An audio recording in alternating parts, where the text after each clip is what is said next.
Get down. Let me clear my throat. Oh, that's better. That's better. Somebody pass around the offering. Cause I'm always preaching on tracks, you feel me? I'm not gonna get paid for it.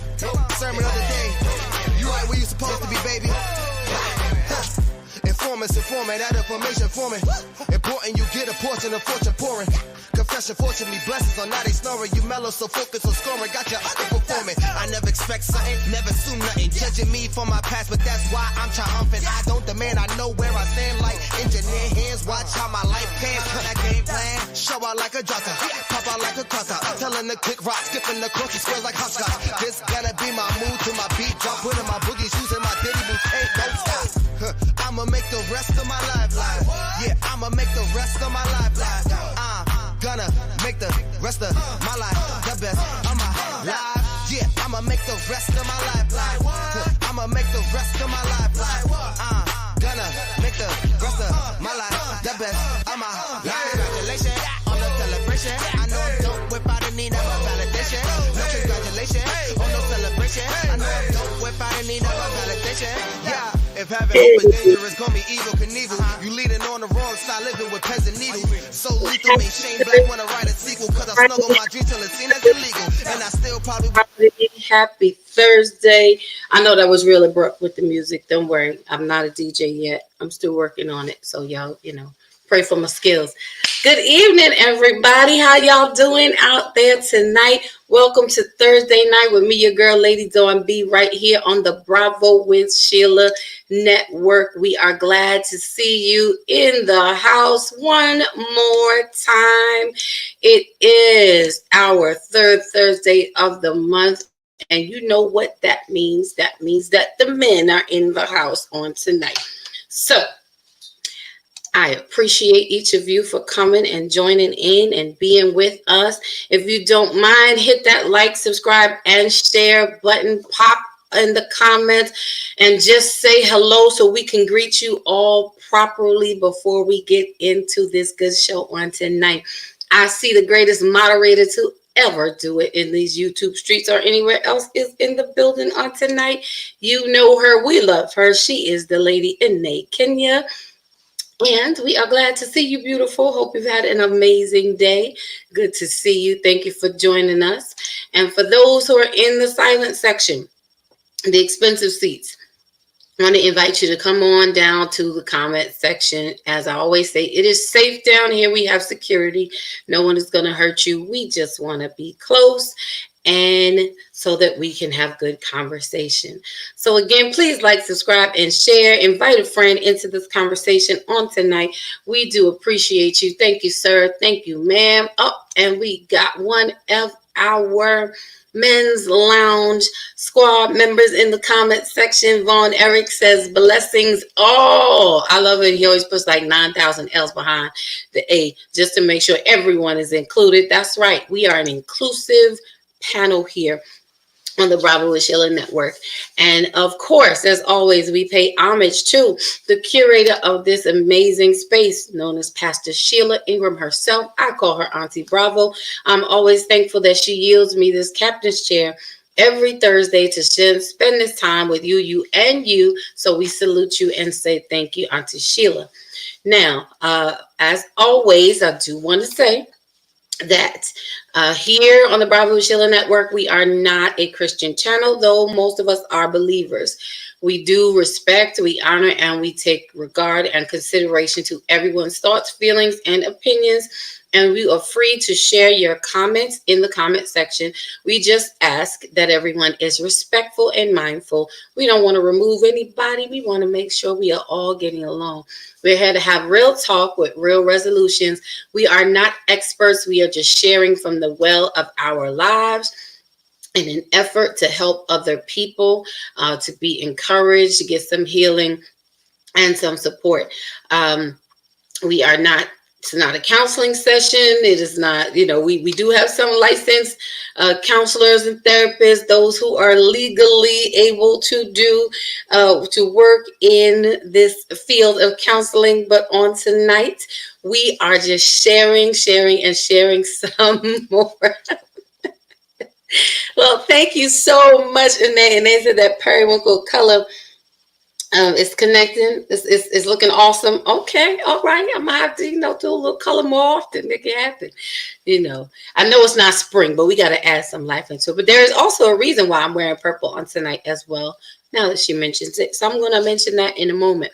Um, However, again, we do respect everyone's thoughts, feelings, and opinions here. So we ask everyone to be respectful in the conversation. We're here to have dialogue and to learn from one another and to glean so that we can all heal. Okay. Now, I am a God's girl, so you always going to get a little Jesus when you get me.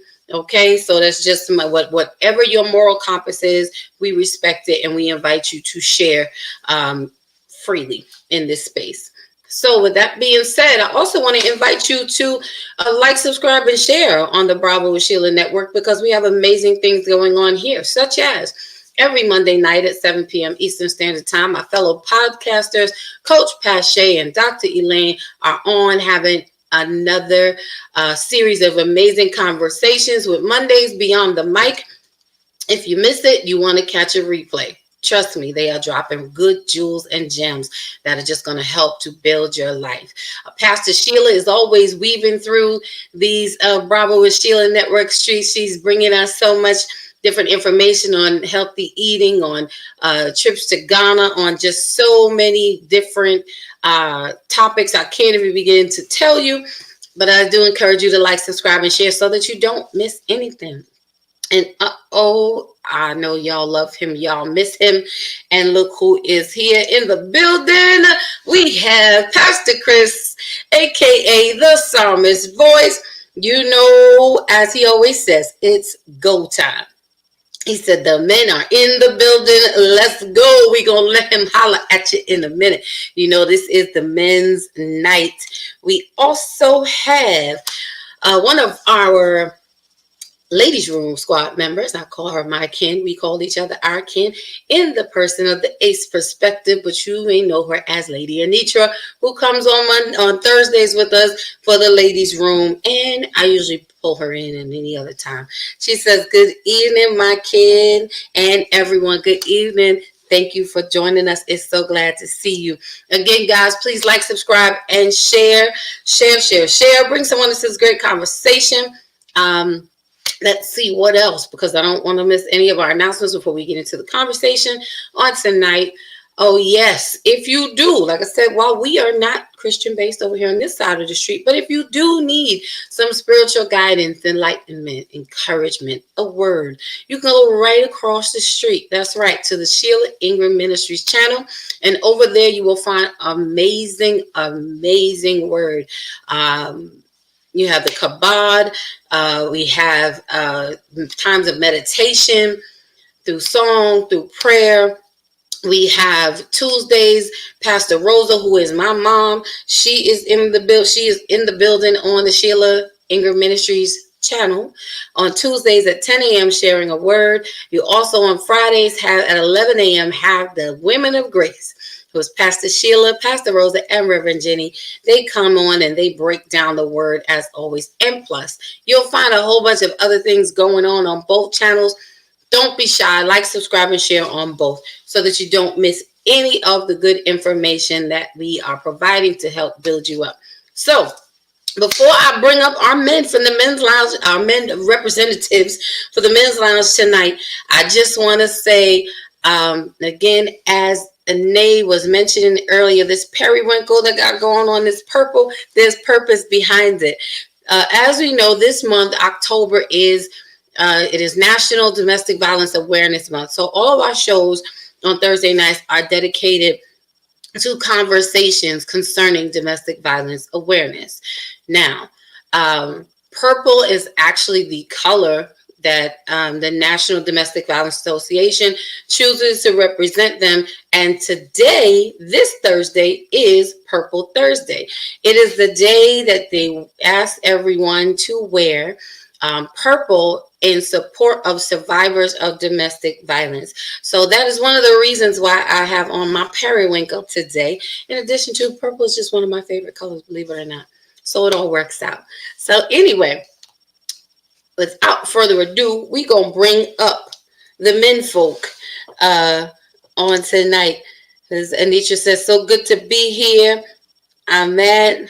I'm sorry, I can't see y'all. I'm ready to hear from our men. I know it's, we ain't said it in a while, but my theme with the men's lounge is something happens when men speak. I don't care what y'all say. Something happens when men speak. It's just something about the sound of the man's voice. Mighty God. Okay, but that's another conversation. So I'm going to bring myself in. But yes, so without further ado, and before we get into the conversation, let me bring up, you know him, you love him. I call him the encounter and the experience, and we all know why. And if you don't know, you will know before the night is over.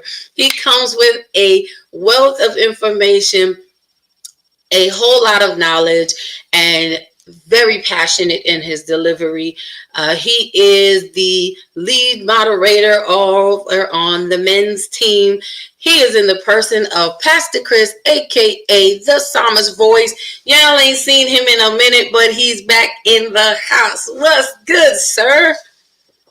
What's good? Lady Dawn B in the building. The men's lounge in the building. Shout out to Bravo La Sheila Nation. What's good? And of course, I gotta give a shout out to the newly formed Fluffy Nation family. Yeah. God bless you to the Fluffy Nation family. I'm waiting for my T-shirt. Just saying. But anywho, I'm excited about tonight. Yes, it's been a minute, but I'm excited just to be on. I made sure I was energized and ready because it's been a minute. So I'm ready to get it in. I got my boy with me, so we about to tear this roof off this place. So again, let's get it. Let's go. I'm done. Back to you, Lady Dawn B. Only Pastor Chris. There's only one. Anitra says the experience is in the building. Yes, that's right. And come on, sir. Fluffy Nation is in the building with the sticker on the snicker in him. Don't make me go get my thicker than a snicker hoodie. Don't do it. Because it might be right here. I might have to do a wardrobe change. Yes, Fluffy Nation is in the house. Holla if you heard. We did cuffing season last month just to let people know and be aware. Check on your friends, your 2X and up friends is prime picking season. Beware, okay? Fluffy people, guard yourselves. Don't just be a warm body, okay? I'm just saying. Fluffy Nation. All right. And to also join us on tonight, you've seen him before. He is not a stranger here. He pops through every now and then. I think we've maybe kidnapped him as a permanent member of the men's lounge. I'm pretty sure we did. And if we didn't, we have as far as we have now. You will also find him sharing his experience and words of encouragement on Monday nights, on Monday Beyond the Mic. And we appreciate his gentle perspective, his hearty laugh, okay? And his just amazing personality, as these gentlemen of the men's lounge are prime pickings, just so we know. We got the cream of the crop. What's how we do in the men's lounge. The men is the men's, okay? And he is in the person of Von Erich. Come on up. How you doing, Von? What's popping?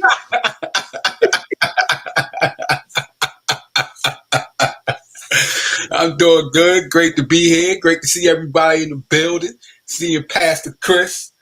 Funny as always. Always. But yeah, it's good. I'm ready, man. It's a good conversation that we're gonna be having tonight. So, man, I love this type of conversation to have. Oh Lord, I see Pastor Chris that he's ready to fight. I want to see that snicker hoodie. I'm gonna go get it. I'm gonna go before it's over. Before the night's over, I'm gonna go get it. I'm gonna show you.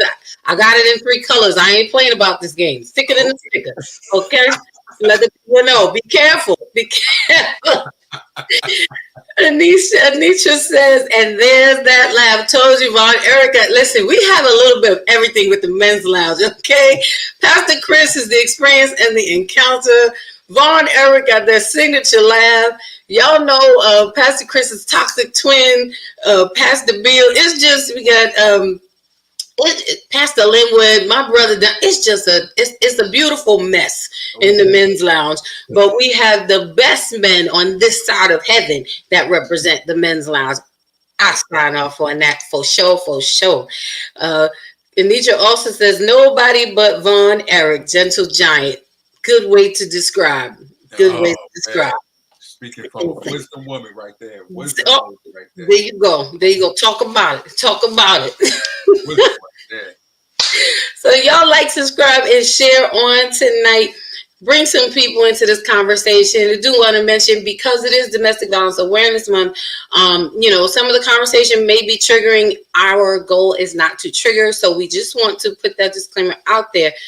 Nothing too deep. We want to have a gentle talk about a serious matter, because it is important, and we want the male perspective of this topic. So I'm going to read a little bit of statistics for you, so bear with me for a minute, and then we're going to jump into it, because I think it's important for us to know and to understand.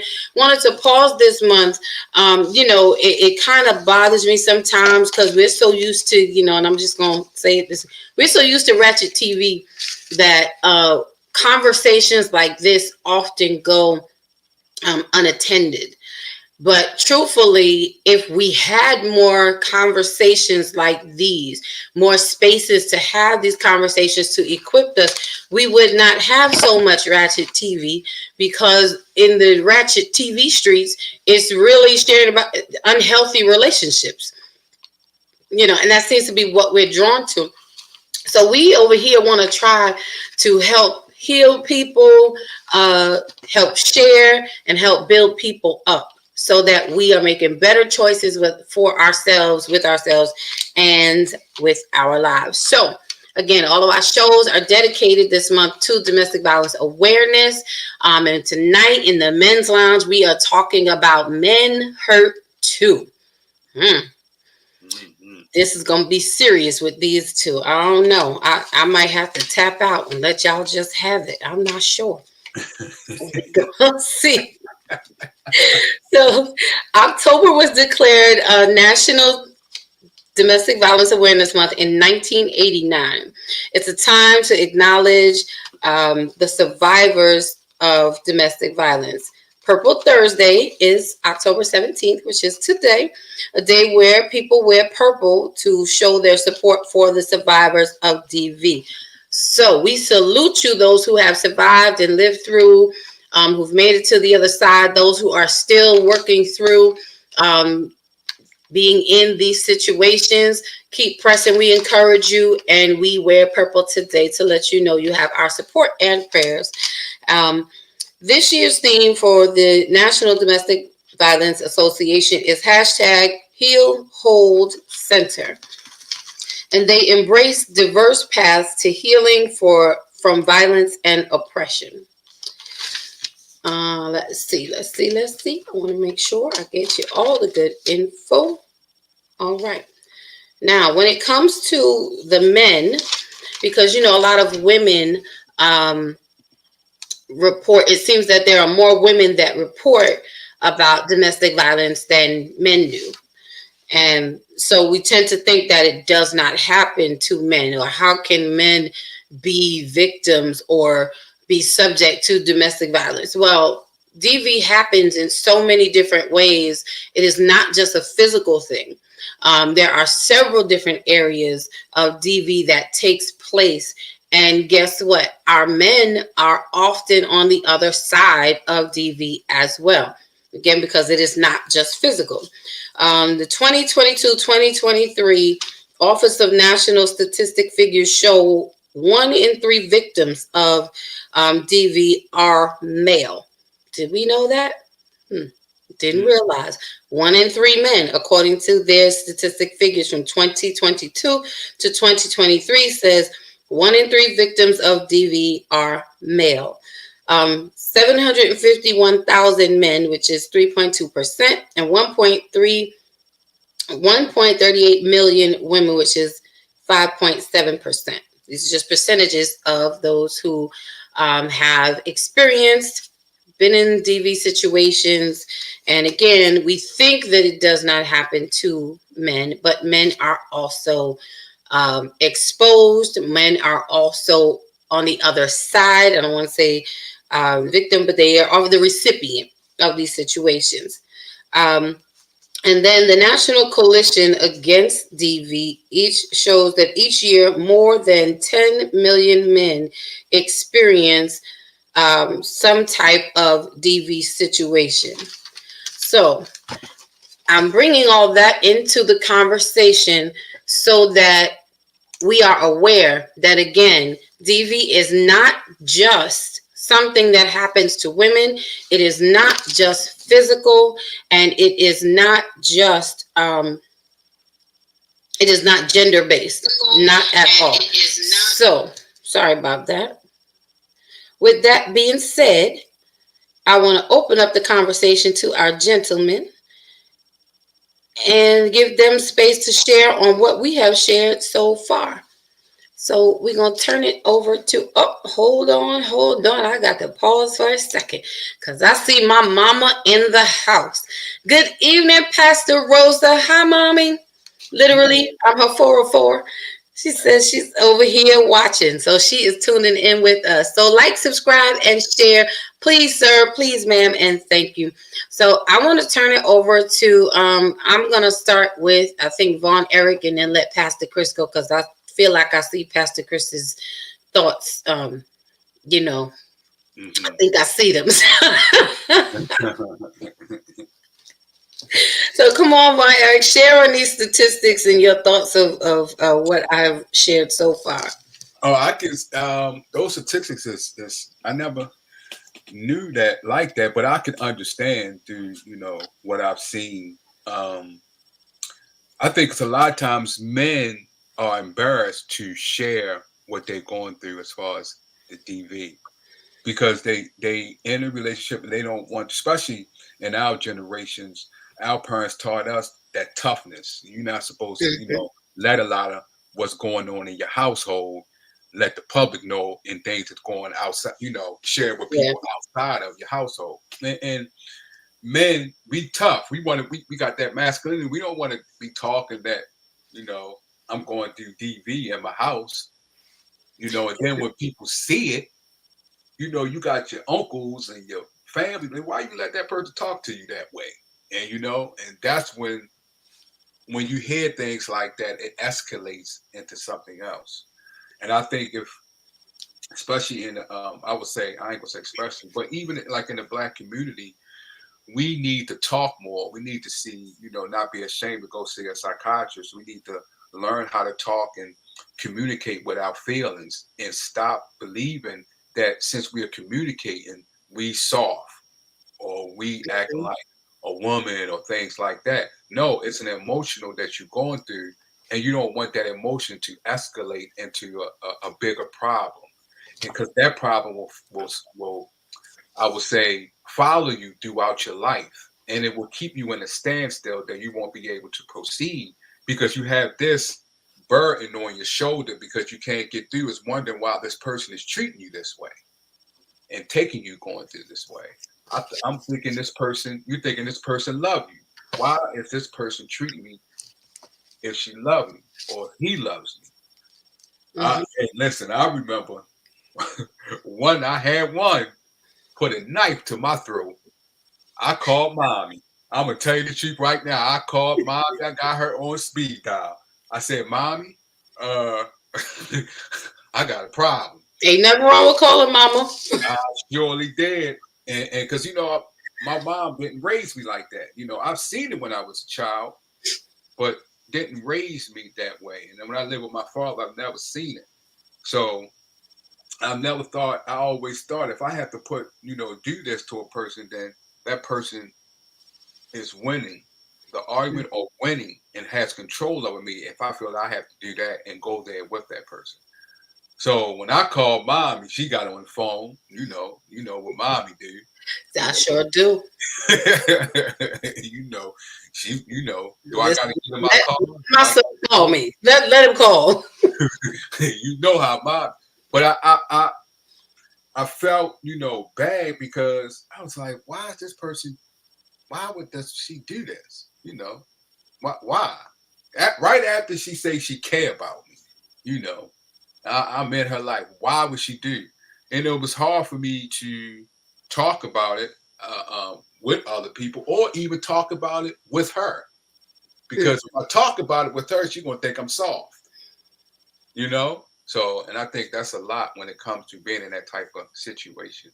And men need to, both sides need to remove themselves. But since we're coming from a man's perspective, we need to not allow our emotions, our masculinity, block us from getting out of a relationship that can occur and that can proceed into something else. Because once you let that emotions keep building up, all of a sudden you're going to do something and then you're going to regret it.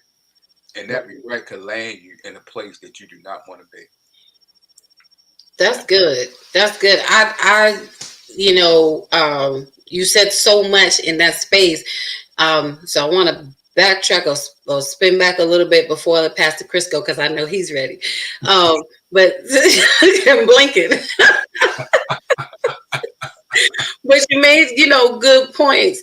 I like what you shared about how, you had never seen it, yourself. So you didn't know how to digest it because you had never seen it.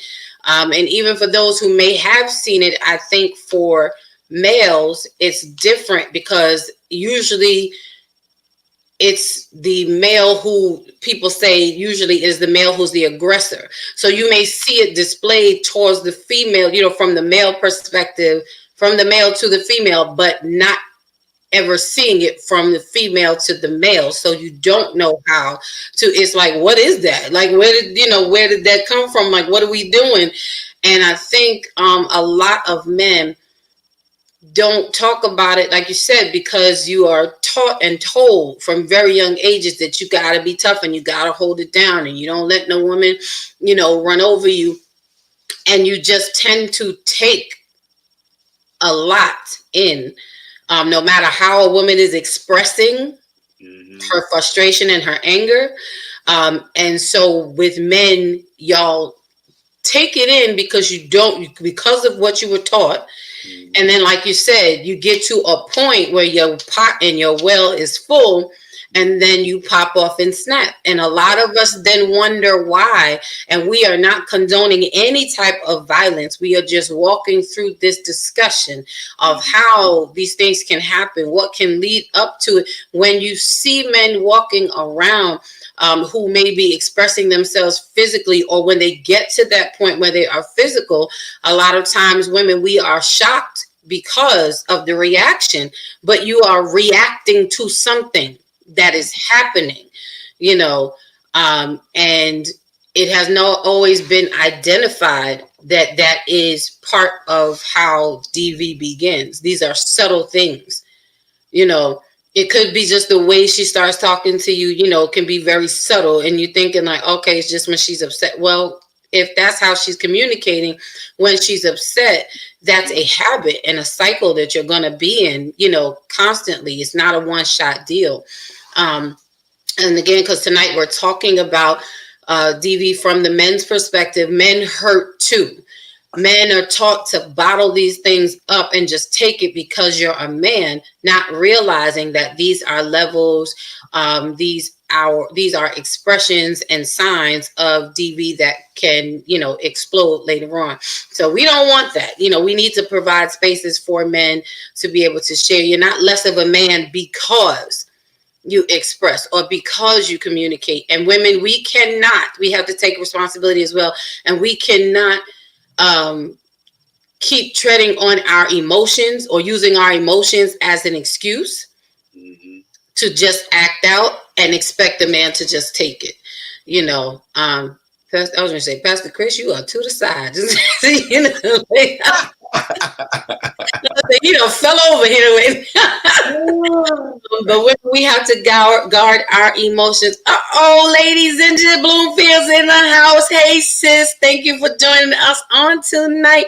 We are in the men's lounge here on Thursday night with me, your girl, Lady Dawn B. We are guiding our shows towards domestic violence awareness month, and on tonight we are talking in the men's lounge, talking about men hurt too, because DV is not gender based, and there are a lot of men who experience it from the recipient side that don't talk about it. So tonight we wanted to share on that topic. So welcome, ladies and gentlemen. Hey, I see my sis Prophetess Reaches in the building. Good evening, good evening. I'm gonna read this comment right quick, and then we're gonna let Pastor Chris loose in the building. All right. Pastor Rosa says, I think sometimes men in abuse cases are in shock at first. Agreed. Again, like as Von Eric was saying, if you've never seen that, you know, and you never experienced it, especially from the female to the male, you don't even know what to do with it, because you've been taught not to. If a man was doing these things to you, you know, you square up. But with a woman, you know, your guards are down in some ways, especially when it's someone who, like you said, says that they love you. And then, you know, you remembering that this is a woman and the things that you were taught not to, how not to handle a woman. So I can understand where that shock factor comes in. And again, this conversation is to help enlighten us, bring an understanding and enlightenment. We are not experts, not a counseling session. We can lead you to counselors who are licensed therapists and clinicians, such as Pastor Sheila, who can walk you through if you need to. We don't want anyone to be triggered by the conversation. We're not getting deep. We're just sharing information about the fact that men hurt too and experience DV situations. So she goes on to say, and then they don't. And then they don't want to hurt the woman, so they tolerate it, thinking she is going through something and it is going to stop. Right. It's amazing how you know, as men, I can only imagine how you rationalize it in the moment, not realizing that you're actually making an excuse for this behavior. Yeah, I did that. I've done that, because I'm thinking, you know, she was raised a certain way, she went through things in her life, and so yeah, you think, and that's why I said, you know, even with that, we cannot use our women cannot use our emotional compass as an excuse to lash out towards men and expect you to just take it. That's just not cool. So come on, Pastor Chris, come off your mic, sir. I'll take off my glasses now. If I may, you may. The tomfoolery of the gangster, OG, hood type, world star, you want to name it, I can do it, but we ain't got that kind of time. The mentality that has been put out, not in all situations, but in most. We have this anti-men thing going on. Hear me out, ladies. Don't start tripping. It's this anti-man thing going on that, look, I can be you, I can make more money than you, so now I can beat you, right? Okay. DV, right? So I'm saying all this to say this. We have to get to a point where enough is enough. There's a 3-strike rule, right? Now, for a man that has been raised with some sense, we're raised that way, like Von Eric said, right? Our moms teach us not to beat women. We just don't do it. No, regardless if we're getting our heads bashed in or not, we are so holding back the part that we could just go flip mode in 2.5 seconds. In some states, it's not even worth it, right? Hear me out. Because DV is so high in certain states is because of the laws that are passed. So men are not allowed to retaliate, because if they do, they're the ones who are held liable for the charges and blah, blah, blah, blah, blah, blah, blah. right?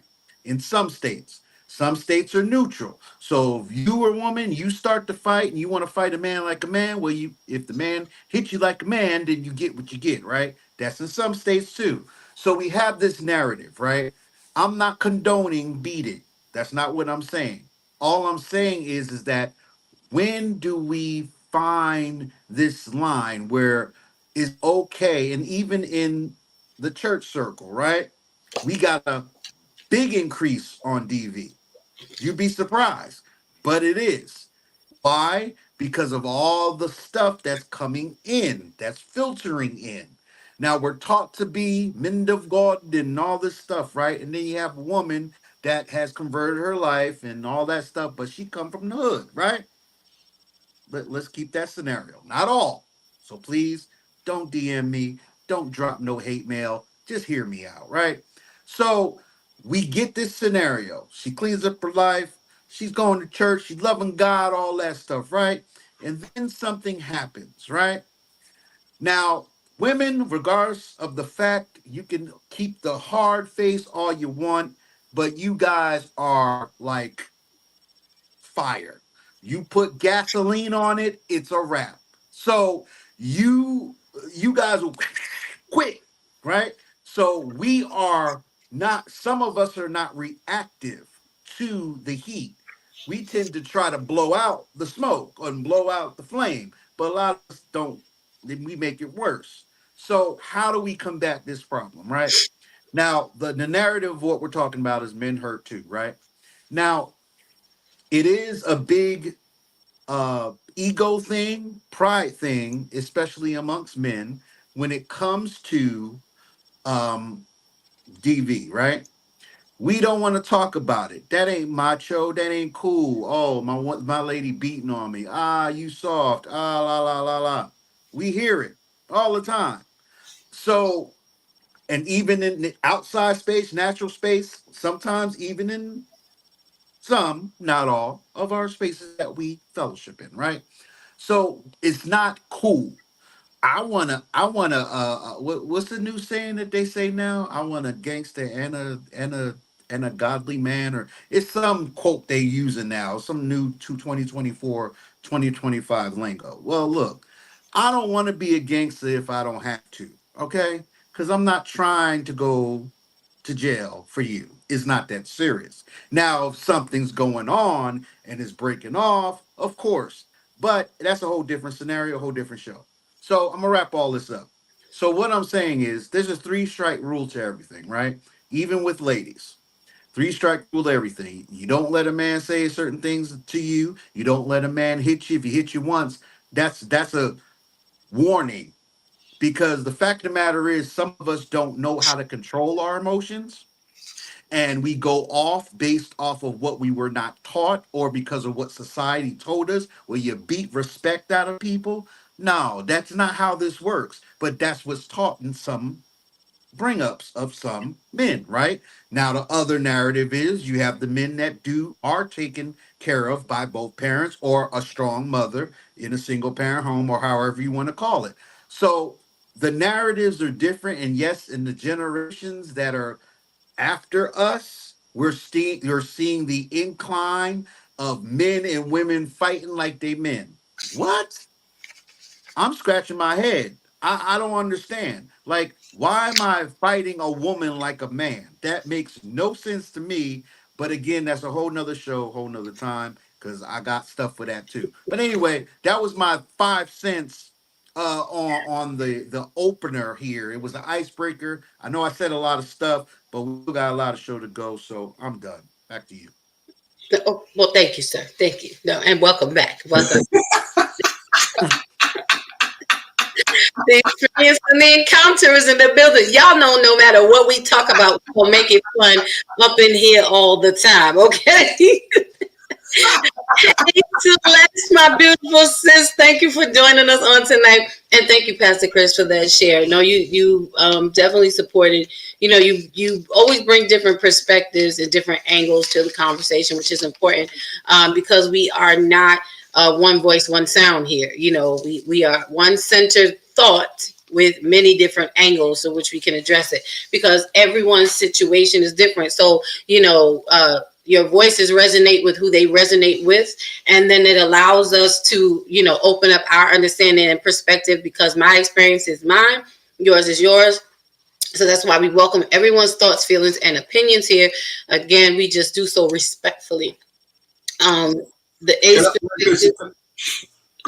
I wanted to ask Brother Chris, Pastor Chris, a question. Go ahead, because you want to read that. I'm just gonna read this right quick. She's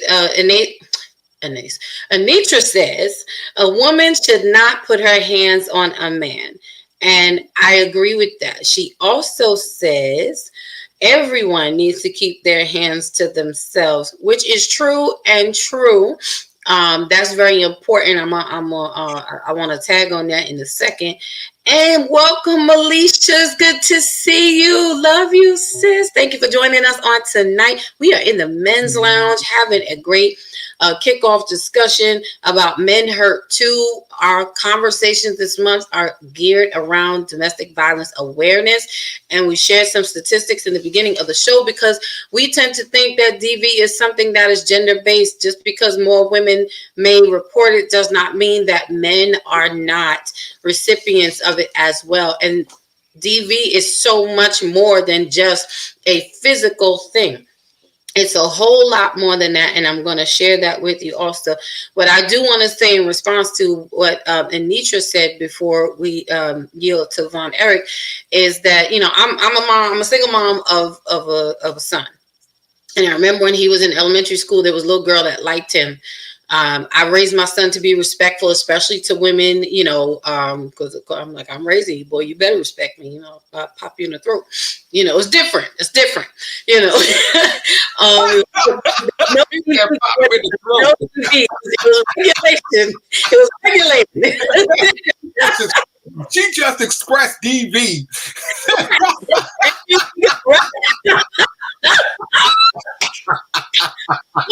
Thursday night with Ladies R&B. So it was constructive parenting, is what I was saying today. I raised him to respect women.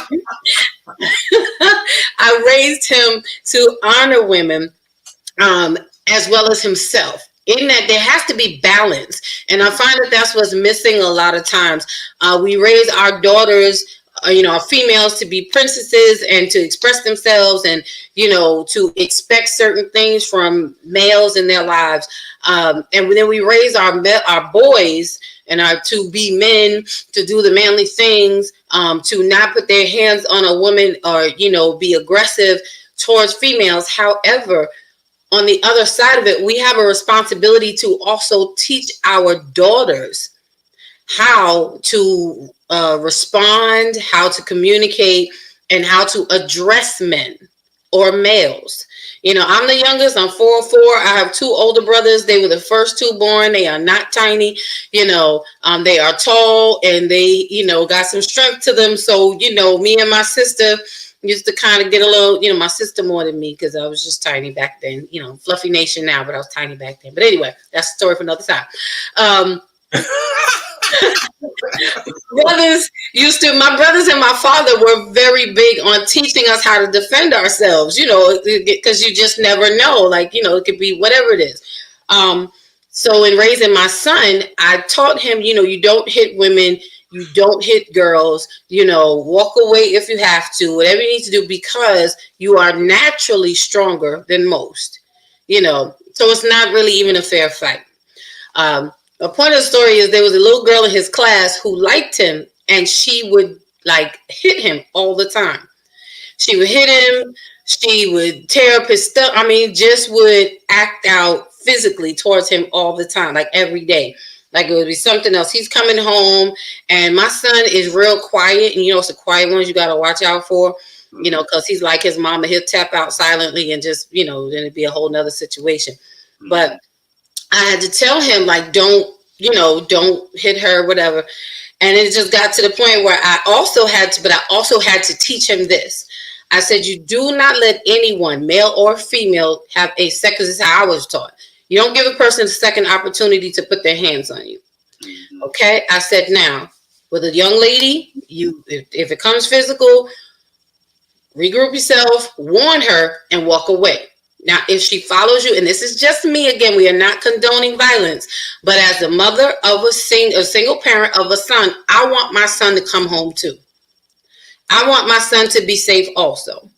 And I told him, right or wrong, I'm just sharing what I said to him. I was like, listen, if she continues to come after you and she puts her hands on you again, I said, don't close. I said, but slap the piss out of her. I sure did. That's what I said. Because she will stop.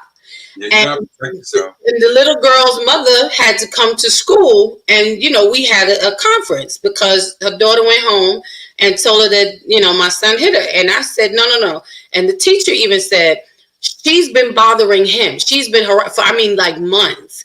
And I said, let me explain this to you. I want my son to come home just the same. Now, I raised him not to put his hands on anybody, and to respect and to care for, protect women. I said, but you need to teach your son, your daughter, how not to put her hands on a male. Because she's going to, if she keeps this up when she gets older and you don't correct that behavior, she's going to meet with the wrong man on the street who's not going to pause. Because pain has no, there is no time to gauge female or male.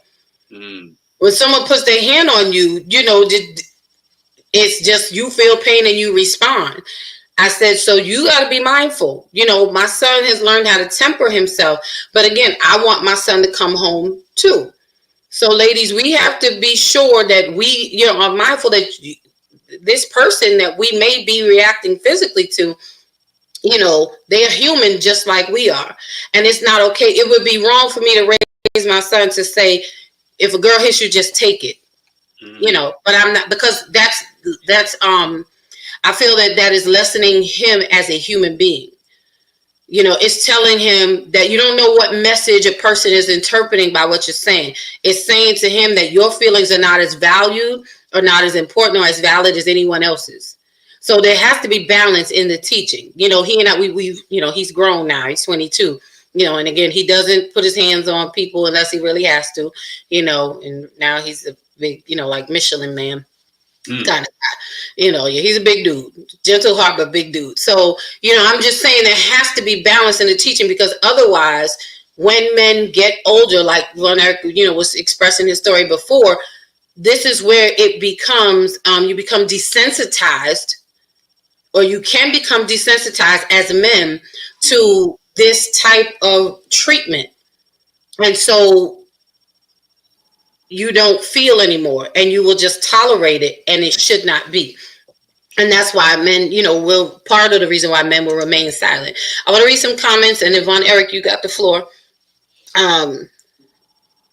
He says, hey man, as a mother with a son, how do we, okay, hey man, as a mother, she has a question. All right, I'm gonna pose that in a second, since it's a question, so y'all can answer it. Mama Rosa says, DV is much deeper than we realize. There are triggers from past issues of hurt and violence, and things trigger people to respond. In some cases, DV is cultural. That's true. Very true. Zinja says, that part of Anitra, some won't stop and leave them no choice but to use force. That's true. And it is not fair if we instigate or antagonize a situation with a man.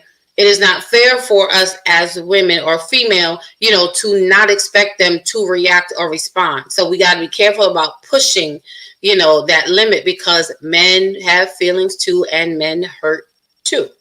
Right? Anisha said, I hear you, my kid. Yeah, I had to let the little girl know, like, little girl, like I need my son to come home. Listen, I was ready to fight the mama. She ain't like it, we was all about to go down. Anisha says, we have to teach our daughters. I always taught my daughters to keep your hands to yourself, because every man won't give you a pass. That's right. And nor should they. And I think when we get to that understanding, things will go better. Anitra also says, I love that, my kin. We want our sons to come home too. Right. I don't want my son putting his hands on anyone. I want him to respect the woman that he is with, honor her, treat her like the gift and jewel that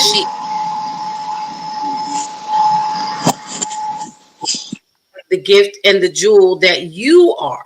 And that's really important. There has to be balance. And I think if we create these balanced situations, we will find there'll be a decline in, DV situations, because we will handle each other differently from the beginning.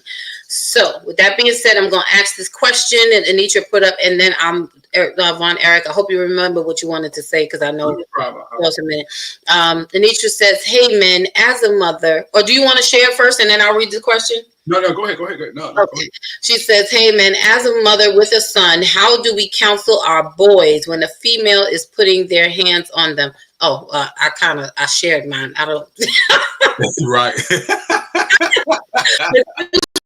That was from the mother perspective. She said it in the red. That was from the mother. She said, I always told him to walk away and remove himself, but there are women that won't stop. And that's true. That's what I'm saying. Like, is it fair for us to teach our boys to walk away? What message is that sending to them as to you as males? So go ahead, Von Eric, and then Pastor Chris, you come afterwards. Well, since we in this generation, you just can't walk away. We're in a different time now. You have to either call someone, or and if she hit you, like Pastor was saying, in this generation, you got to you're gonna have to hit them back and protect yourself, because if they feel as though they can keep hitting, you gotta remember, if you don't hit or do not retaliate, they feel as though this is what they need to do. They've learned something. This is what they need to do to control the relationship or control the situation. And it's sometimes, even though as a man, as I am, I do not want to, but I have to wake this person up, or to show this person, hey, you can't keep on doing this. And for that person to wake up, it needs to be hard affliction. In those cases, I just want to pause, I'm sorry, and just say, in those situations, what we're talking about here is not, you're the one who is being the recipient of the DV, so to speak. And what he's talking about is self-defense, defending yourself after you have given that opportunity. I just want to, I just wanted to pause and make that clear to people. Said you did answer when I was saying. I was just saying, my Ken. I was just saying. I'm sorry. So I just wanted to, just pause, because sometimes people hear what we want to hear without hearing the whole thing. So we are not condoning. Again, we don't condone any violence. What we are trying to do is have a conversation that will open up communication and understanding that men hurt too. DV is not gender based. It is not just happening to women. It happens to men, and it goes unaddressed because most men stay silent because they do not feel there's support, and there is a cultural, oftentimes, or street sense of embarrassment or shame that goes along with. So where do they go? So I just wanted to interject that. Go ahead, Ron. I'm sorry. Yeah.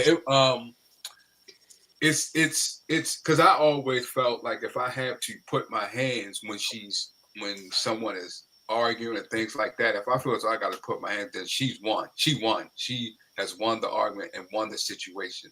So I don't go there, but I do believe that you must protect yourself. It's like me. I call mommy the minute I got her on speed dial, and then I got 9 sisters. So if I gotta go there, then it's not to do harm or to hurt someone, but sometimes you have to protect yourself and show this person, hey, this can't keep continuing.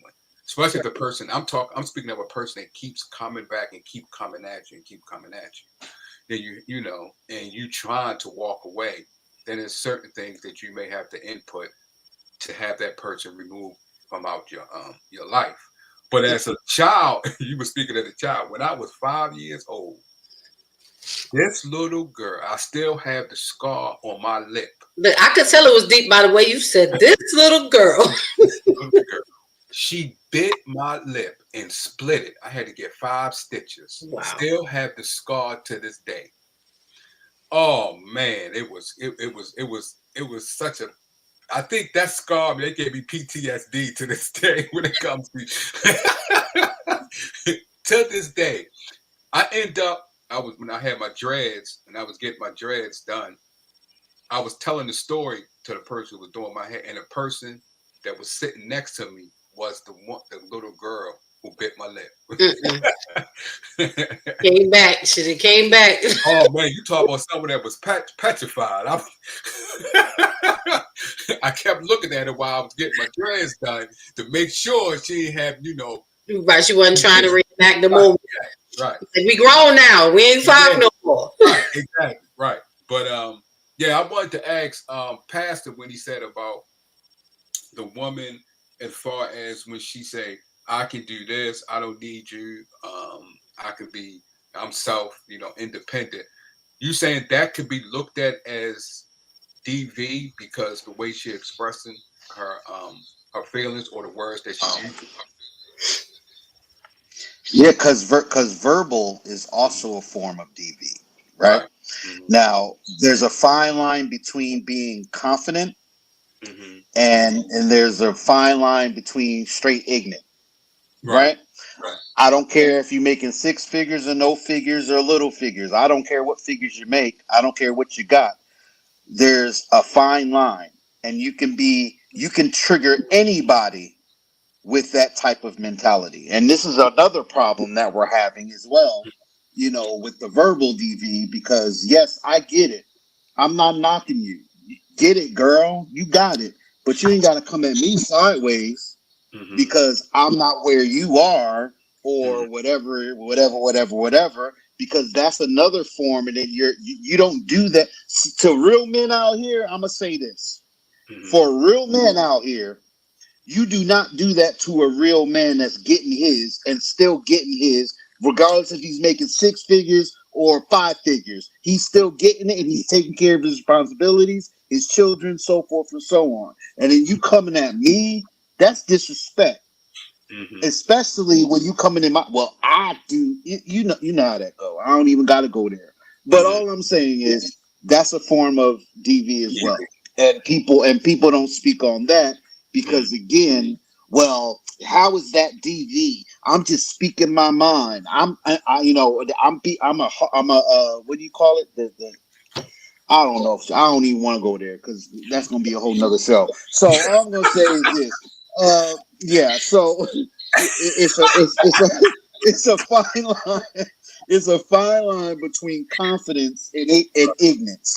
And I don't care what degree you have. I don't care what you got, boo boo. It's ignorant. You don't do that to a real man. Now I get it. I get it. There are some out there that triggers that. I get it. But at the end of the day, we have to know how to communicate to each other. Period. And even when you are a single mom that's raising a boy, yeah, there's a fine line there. Because again, we're dealing with a whole different generation. In my generation, we could get away with the respect thing, right? But then in this generation, you get hit upside the head. Right. Wait, hold on a second. I'm supposed to sit here and take that? Right. Okay, already. So what I always told my son, and then I'm raising my daughter, I said, you all tell someone that is of authority first. And if the person continues to hit you, you have every right to defend yourself. Now, if you just straight molly-whopping people, then I'm going to have to molly-whop you old school style. But if you are defending yourself, that's a whole nother can of paint. So I'm okay. I'm done because everybody got quiet. So I'm be quiet right now. All right. No, we listen. I'm done. No, we were just listening. I did want to because like you said, the verbal DV is the same. I mean, can be huge when it comes to their emotions, their feelings. But how can we this is a question. How can we tell the difference? Because like you said, a man, he could be at a certain part of his life that you said he may need that. So when is the difference between the DV part or motivation? Because she could be saying it by motivation. Yeah. Now it depends. See, again, it's a fine line. Right. Now, if you are doing it, like if you are a man and you doing your thing, I do not I have zero tolerance for that. That's just me, right?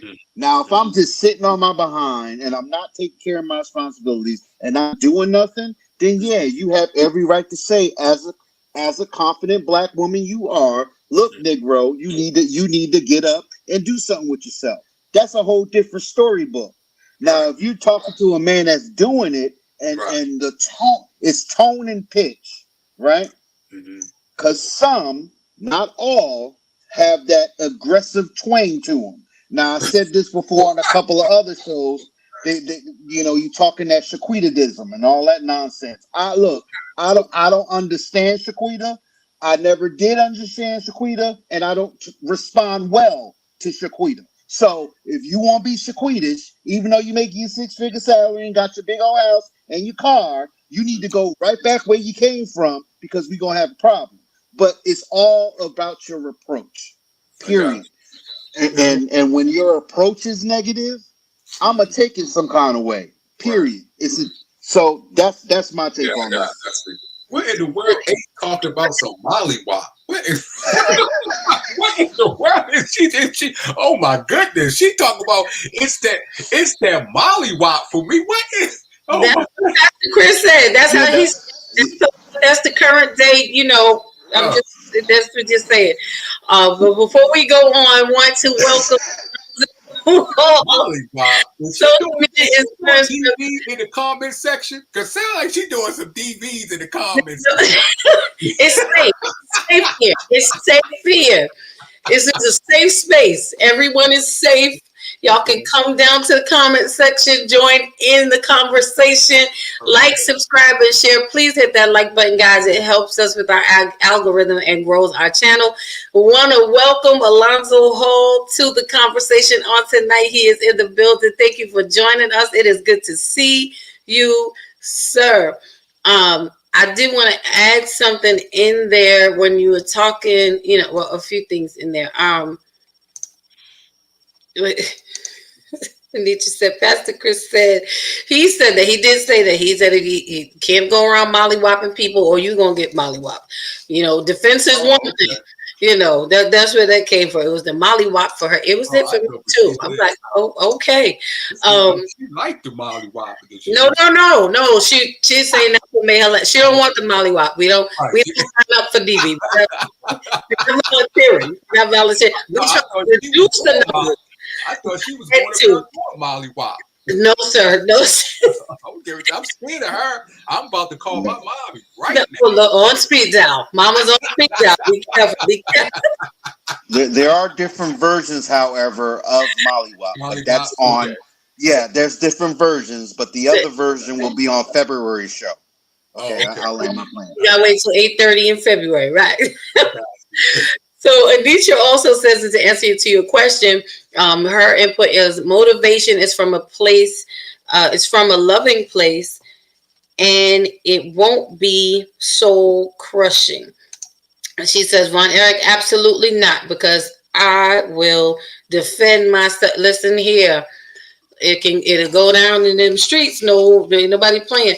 But I do want to say, in the midst of it all, the differences between DV, like you said, and someone just encouraging in that sense is that when it comes to the verbal, it's things that it's what oppresses you. The person's words should not oppress you. So when you start feeling the weight of their words being oppressive, that is a sign, a flag, like you need to be mindful. And even if you are in that low place of, say, doing nothing or very little, there's still a way to encourage, because you don't want to tear down, you don't want to damage. And people don't consider, the verbal parts of DV. There are several. And matter of fact, while we're here, I'm gonna read them. They say DV can take place in many forms. It could be digital or online. It could be financial. We don't talk about that. There's financial, when there is neglect financially, when you are irresponsible and you are, again, causing oppression and weight on your partner, your mate, or whomever you share those financial responsibilities. That's one avenue. There's physical, there's sexual, there's mental, there is verbal, as we're talking about now, and there is emotional. Any of these things, all of these areas are areas in which DV happens, but we continue to just focus on the physical. As that's all that there is. And because we go uneducated, we often let these other areas just slide by and just label them, as that's just what happens in relationships. We have our ups and downs. Everybody has an argument, which is true. Everybody does have an argument, but how we argue makes a difference. How we have conversation makes a difference. How we do things in the relationship and how we recover makes a difference. There's a difference between conflict and DV. And that's what you have to think of and consider as well. I'm going to read this right quick. So conflict is natural. Even if you have someone and have a healthy relationship, you aren't always going to agree on everything. It's sometimes conflated with violence, but they aren't the same. Violence or abuse typically occurs when one person wants power and control, whether that's a romantic partner, a family member, or another dynamic. And this is important to understand because, again, we think that that DV is only about the male-female relationship. No, it affects everyone in that household. It can be to our children. It can be, anyone, the siblings. It's what happens within the home. So in comparison, conflict occurs when there's a power struggle. You're negotiating, compromising, and working out how to share power. So I hope that helps. Disagreements. I'm like, I can't even really see today. That's the problem. Okay, so those are just two of the points of the differences between what the point of, or the angle of DV versus conflict, so that we're not just, again, my favorite word is desensitized, because I found that we have become so accustomed to so many things, passed down through generation. It's like, well, this is what you should expect because this is how relationships are. Yes, there are some commonalities, but oppression should never be something that we just become okay with experiencing in any relationship. And I think sometimes there are, from the male perspective, since we're speaking, to say, I am not a man, not at all, never have been, never will be. I love every bit of female that I am. But I think that men, you become so silenced in these moments of oppression because you are taught that there's just something that happens and there's nothing you can do about it. So you are already built up to prepare yourself for it. So when it happens, you brush it off lightly instead of addressing it. But what you allow in any relationship space is what will continue and grow. So I think for men, as we're making it aware and bringing it to the surface, for both sides. But men, when you start feeling oppressed, like, speak up. You have to speak up. Anitra also says emotional and mental is one of the toughest to overcome. But when you say speak up, I do believe when you speak up, but it also, it depends on, because some men, as us as men, we do want to speak up, but it's the person that we with reason why we don't speak up, because the person that we're dealing with, it is hard to talk to the person because the retaliation that we will get when we say something to this person. And then it's sometimes, this is a man point of view, there's some things that we see, and it's just a woman being, I guess it's a man that doesn't know. Some men does know and some men don't. that a woman to keep on saying certain things and like nagging, that can be very emotional, depressing, and a burdensome to a man, right? And he feels though if she's like that, ain't no way in the world I'm going to say something to her, because you know why? She's going to keep on with the. But there you go to that. But that speaks to the oppression, right? Then that makes you feel oppressed. When you are not in a space where you can be free to talk and share without the fear of retaliation, then you have to stop and say, should I be in this space? Then I'm going to say straight out, that's not a space that you should be in.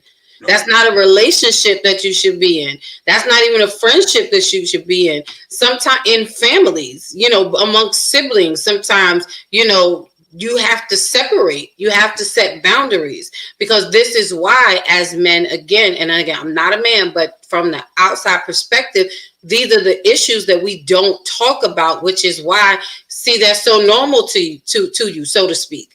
You know what I'm saying? What do you suggest when we should make that decision? Because I'm a type of rational type of man, right? Because I would like to know, why is this person that's me. I want to know why. Right? Or how she was raised, what type, what she's been taught.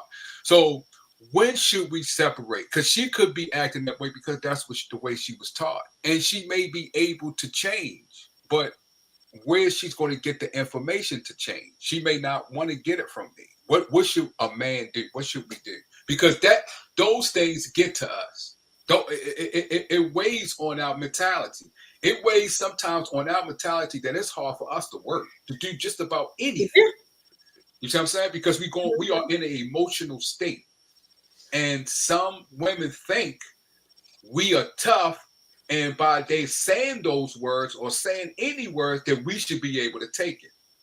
You see what I'm saying? It's just like us telling a woman, well, you work in the house, you should be able to do everything in the house. and it may not be. Wait a minute, hold up. She need help. But that's how it is with us. That a woman look at a man. Some women, not all women, look at. Well, you should be able to take it. It should be no problem for you. Well, I would say, first of all, okay. So the straight answer, the hard answer that I'm going to say to this is, you can't save everybody, and. I know that, but when do we do separate? That's true. But okay. I'm gonna tell you. I firmly believe. Now, I'm not the type who trust me. I've stayed in many spaces way too long, so that's a whole nother show. Right. But I'm trying to save someone, because, like you said, I'm a person who I like to understand how a person is wired. Right. I don't always need to know why you're wired that way. I just need to know how you're wired. Okay. I will turn around. For me, at the first sign, I will say, I hear you, but that's not where we are. Like, we're not in that space. Right. Like, not that, and I understand, because you have to validate the person's feelings. Right. You have to acknowledge who they are, how they are. Mm-hmm. But I also know that, we all come with some baggage that is not our partner's responsibility to unpack. Right. And there's some things that we have to handle on our own. Mm-hmm. And you have to draw a line so you can save yourself and say, I hear you. Sometimes I might have to love you from a distance. Sometimes I might have to put a pause on our relationship going further. Not that I'm leaving you, but, we're going to pause right here because we're having a moment where our communication is not happening.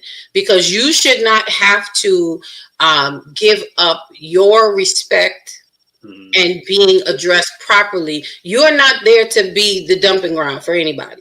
Mm-hmm.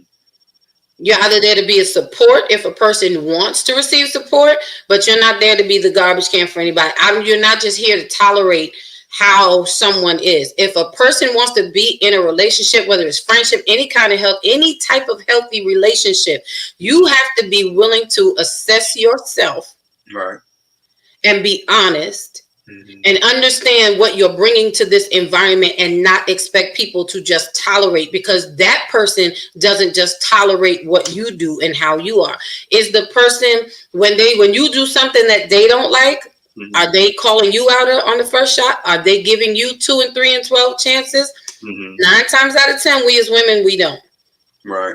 The first time women don't give people. Women, oh man, you talk. The first time it sounds like you saying something some kind of way. You know, as women, we will pop up like, bro, let me tell you something. Hold up, I don't even know what you're about to finish saying. But before you finish saying it, don't say it.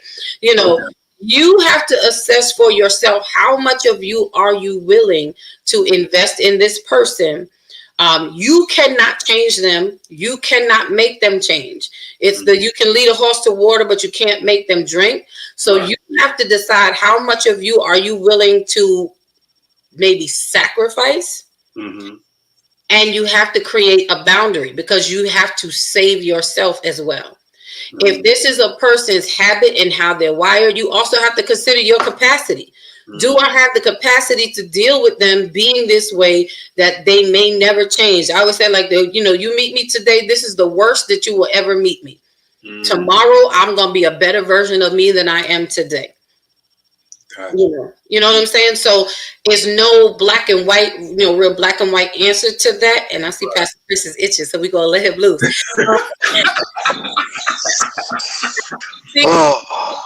I just think you have to know yourself and how much you can handle.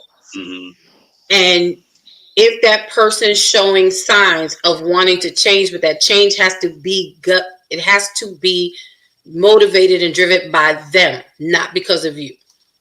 Go ahead, Pastor Chris. If I may, yeah. Well, I'll just speak for me, right? As a man growing up in these different stages, you deal with the aggressive, you deal with the verbally abusive, you deal with all these narratives, right? And you've been taking it, right? And then you get to a point of your life where you had enough, right? So I had to learn, for me, how not to pop off so much and I had to, yes, be assertive. Look, you're not going to talk to me that way. I hear what you're saying, but if I'm warning you, I got a 3-strike rule.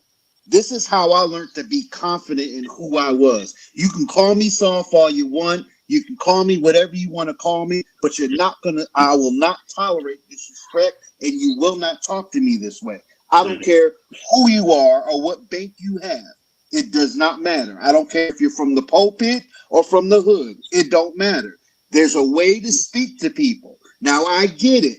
All of us were not born with the silver spoon in our mouths. Some of us grew up hard. I get it. Right. But at the end of the day, as adults, as you grow up, you learn how to communicate effectively. Everything doesn't have to be emotional roller coasters. Why do we have to always go through all these narratives just to get to the point? Oh, it's called them having emotional intelligence. Most men don't have that. Well, I beg to differ, because we communicate differently. That's the only thing. We tell you and we communicate, and we're straight with it. We're not going to sit here and have a big old thesis to tell you why I feel the way I feel, give you a 10-page essay, give you a 4-page letter, seal it with a kiss, all this nonsense. We're going to tell it like it is. And we give you warnings. Look, stop. This got to stop. Stop talking to me this way. Look, hey, you put a little bass in the voice. Stop talking to me this way. Then we get to the 3rd strike or 3rd level. Look, woman, you know what I mean. Right. So at that point, there's a cutoff. I'm only speaking for me. Right. I don't care how much we in love. I don't care how long we've been together. If I'm done, I'm done. Especially if I've been telling you over and over and over the same thing. That's a form of DV as well. Because at the end of the day, when is it going to stop? You are being abused and you don't even know it because of your standards of what you were taught. But what standards do you have for yourself, ladies and gentlemen, if you're going to let somebody talk to you any old kind of way, whether he's from the pulpit or not, whether he got a corporate job or not, whether she got a corporate job or not? It doesn't matter. I don't care how fine they are. I don't care about none of that. The fact of the matter is, we start abusing our mentality. We start abusing ourselves. We start abusing who we are. We start affecting who we are because we allow the toxicity to take over our heart and our mind. So when we meet that person, we so jacked up from the floor up, it's going to take more than a mollywop to give us a Holy Ghost refresh, because the fact of the matter is, it's going to take Holy Ghost refresh. Yeah, hey, look. But hey, some of us need some work. I'm just saying, we do. And like, we need work. We need a hard reset. I've been saying that a lot lately. But I think all of us need to get a hard reset, just like you do on a computer. We need to get defragged from all the nonsense, all the stuff that society has taught us, and even some of us, not all, but some, even this church nonsense that we've been hearing lately, it's affecting us so much that all of us are going to be single when we're 70 years old and still waiting for our Boaz and our Proverbs 41, 51, or 61 woman, whatever version you're into. I'm just saying. Stop. I'm done. I hope we answered your question a little bit, Vaughn. Y'all answered it. Like you said, it's not all black and white, but it's to me, it's like, if a woman, you said a woman doesn't give chances, right? Not times. I don't want to say all. I don't want to say. I'm saying most often in conversation, women, the minute we hear or we start to hear, and y'all can agree or tell me if I'm wrong. The minute this is why women interrupt y'all men rarely get their thoughts fully out, because the minute a woman starts to hear something she does not want to hear, we will jump in. We put our volume to 29 and we stand, you know what I'm saying? Our whole demeanor changes and we don't let you finish. Am I correct or am I wrong? Yeah, a lot of women. Absolutely. So that's what I'm saying. In that sense, like right there, we don't even give you the opportunity to continue to tell us what it is that you're feeling or thinking and why. So when a person keeps cutting you off in that way, you have to start thinking about, how does that make you feel? It makes you feel unheard. I mean, let me know.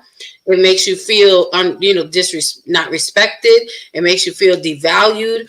It doesn't make you feel important. It's not validating your feelings. It is not saying that you're worth my time of listening, and the tables often turn where now you're just trying to say, when you do this, it makes me feel this way. And the tables will turn and we go off. And women, this is yes, that does make me feel everything what you said. Yeah, I have experienced those type of feelings. But like I said before, I'm the type of person that like to rationalize. I want to figure things out. You see what I'm saying? That's just me. All right. So you like to figure it out, but because it could be the reason why. It could be that, and I have done it. My communication is off. It could be something that me and her are saying the same thing, but I'm using different terminology of words. That's often going to be the case, because women and men, we speak different languages quite often. Right. So as a man, right, I try to change the language. Shaking your head too much, Pastor. And try to say words that that she's able to communicate and we able to see. But if I do recognize women's emotional state. If I see her in an emotional state, then I won't go further with my communication, especially if I communicated in a way that she could understand, and she refused, then I close up. It's no need for me to keep going back and forth, because what her emotional state is, she has become blind and she does not hear. You know what I'm saying? Right. So that's why, but I do, like I said, I do rationalize, because I want to know what's going on. Why are you doing it? But once I figure that out, and once I see that, then I act accordingly. Oh, see, well then there you go.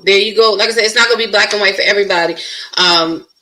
The concern is, for me, when you said that, is how long are you going to stay and be subject to this behavior? Like, how long is it going? It's hard to, like you said, you can't communicate with somebody who doesn't want to communicate. So while you're trying to rationalize and figure it out, you should not have to pull teeth. You should not have to read anyone's mind. Right. If you are willing to have, people don't want to have the tough conversations. Right. I do like what Pastor say. I do the 3 rules, but now my 3 rules might go for a long time. It might take me. I have some time between the 1 and 2. I got gaps in my 3 rules. We might have to talk, smaller,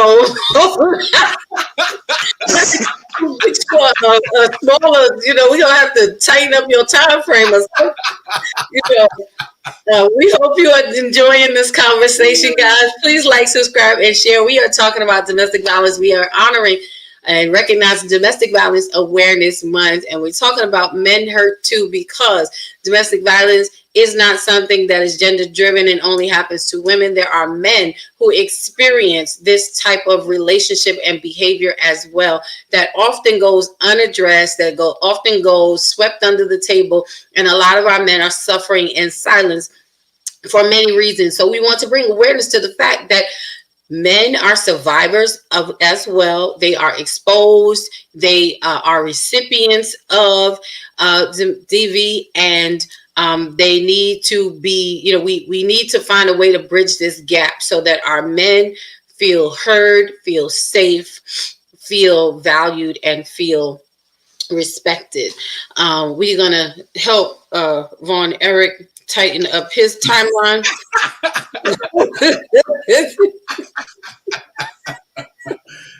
We have a comment here. I don't know why Pache, our Monday night host on Monday Night Beyond the Mic, Coach Pache, we'll have to bring her up here one of these days. She, you know what? She says, she said, oh my gosh, I'm sorry. She said DV is also climbing through the window, sitting in the dark. Yes, that's considered stalking, some may call it. For some reason, Coach Pache's comments, for whatever reason, they refuse to pop up most of the time. So just, if you know Coach Pache, you can hear it in her voice. That's why we're laughing, because we know she's serious. She's not saying this is what she has done, but she just wants you to be aware, since we are talking about awareness, that DV is also climbing through the window, sitting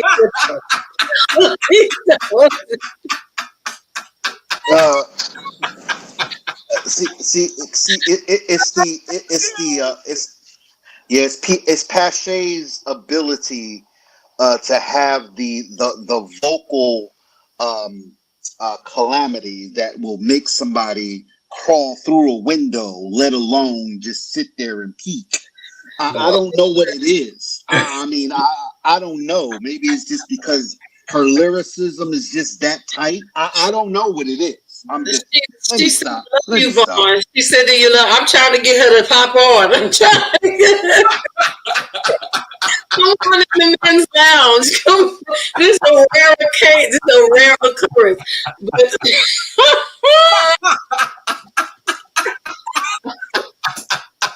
so we might have a guest appearance.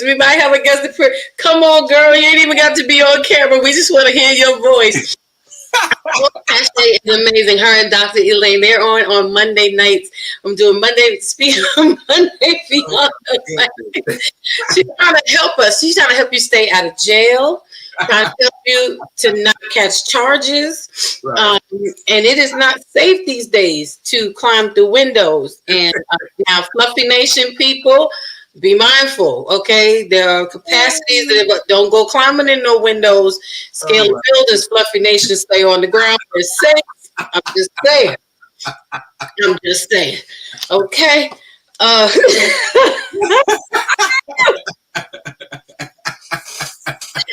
Look, I'm saying I think I gotta keep myself together now.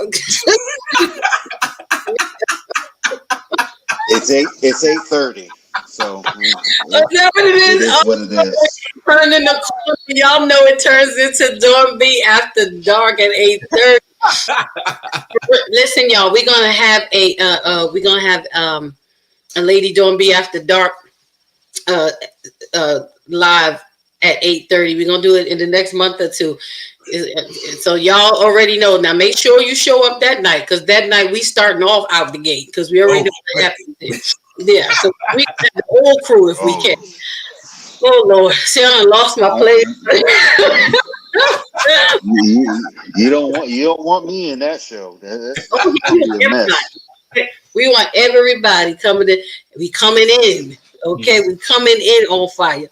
Yeah, I'll sneak through the window up the fire escape. Lord Jesus.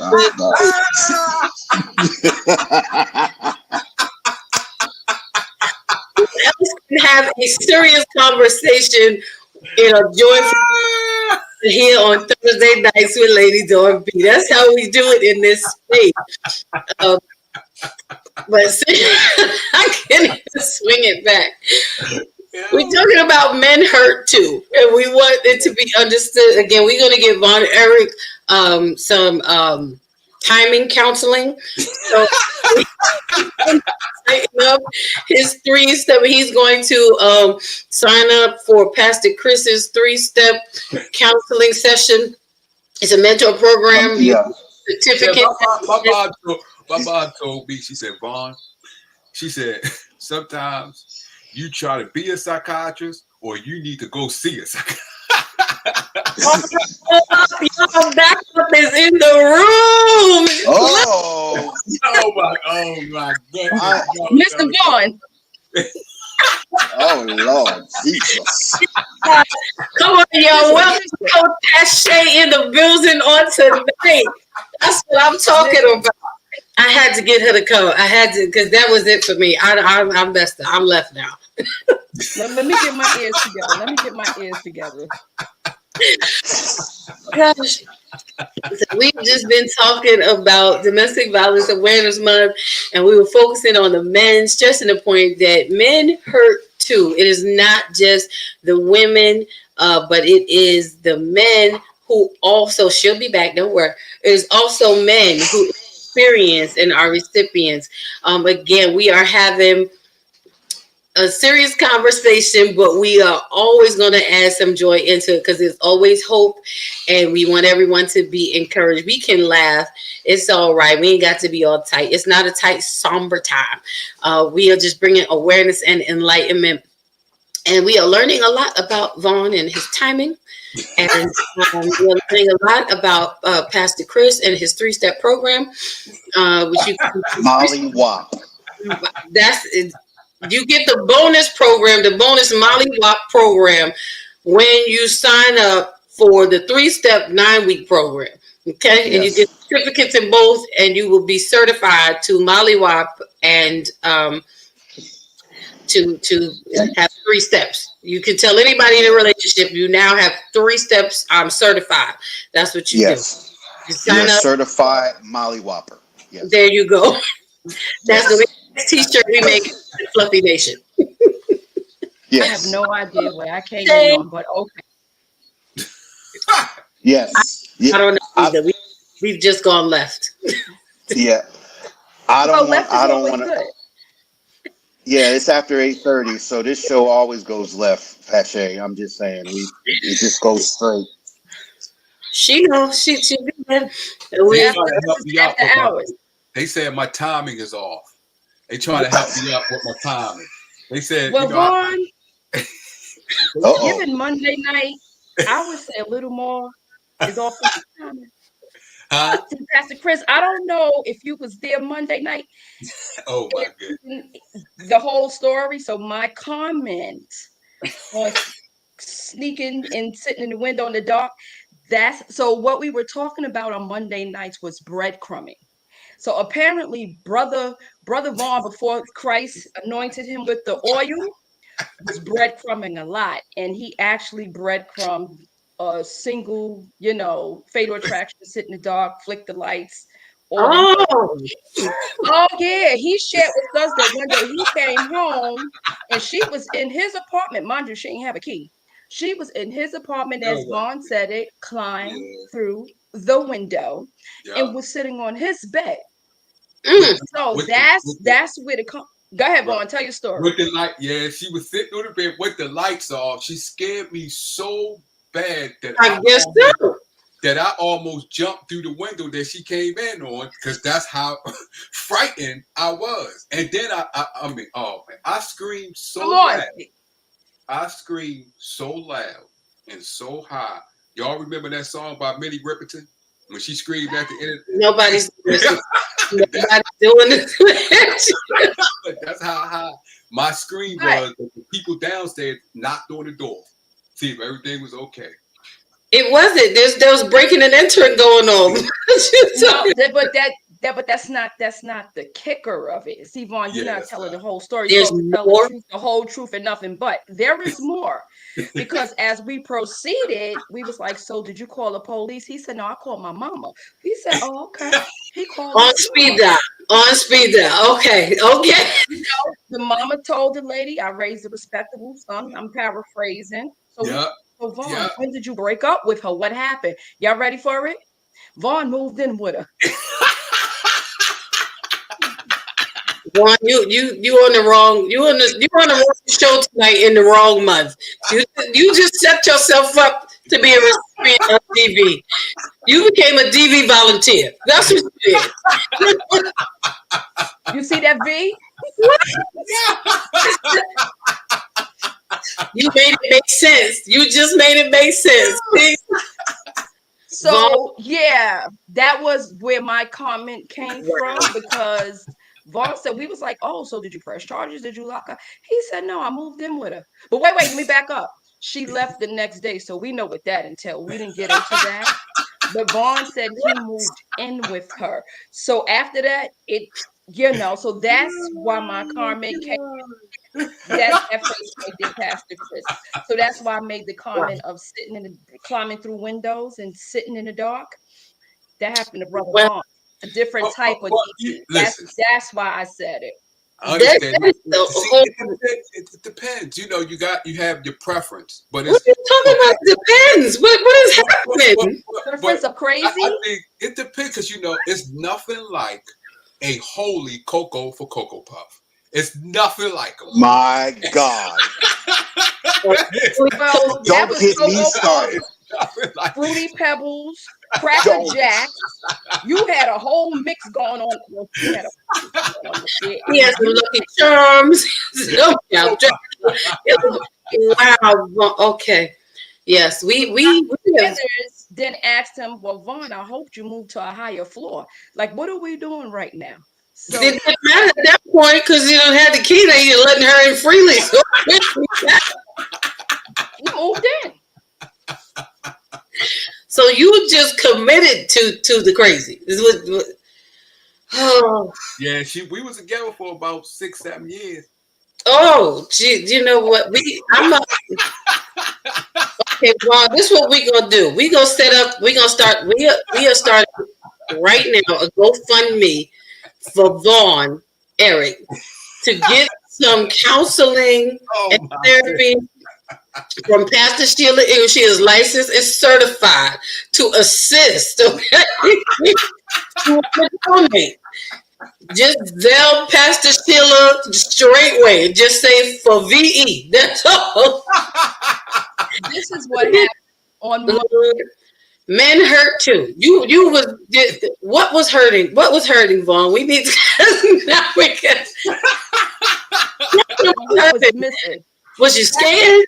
Well, I was scared to see her on the bed sitting in the dark. Yeah, I was scared, but you weren't scared because you moved in with her. But instead, no, that scared me. But happening. I was in love He when she climbed through he the closed window. his eyes. Huh? When she Listen, climbed through the window, go ahead. When she climbed through the window, what? when she climbed through the window, my chest got big. You know, I mean, she. You screaming like Mick Ripperton? What? She climbed on the roof. She climbed on the roof and went through the window. That's impressive. I'm so scared to ask another question, but I have questions. I think I have after 10 o'clock questions because at 8:30 it's like, what are we doing? What in the ham sandwich is going on right now? Like this is only on the men's lounge. Oh, you only can get this in the men's lounge. Oh my goodness. Coach Pache, come on and share some information with us on tonight. Tell us your thoughts, because I don't even know I can't even pull it back.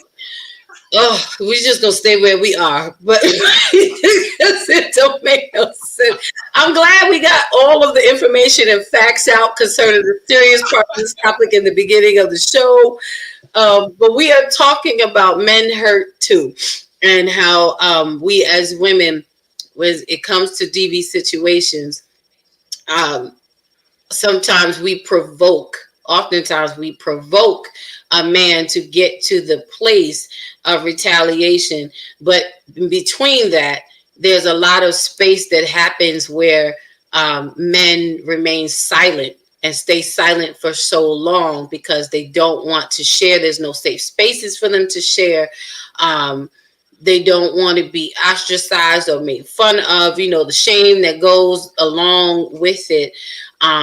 So come on, give us something. Give us something as women. What can we do to help us to not do that? Or what would you say to the men who are in these situations, and what's the first step that they can possibly take to stand up for themselves or remove themselves from, because I got to give a pause for Vaughn. I have to.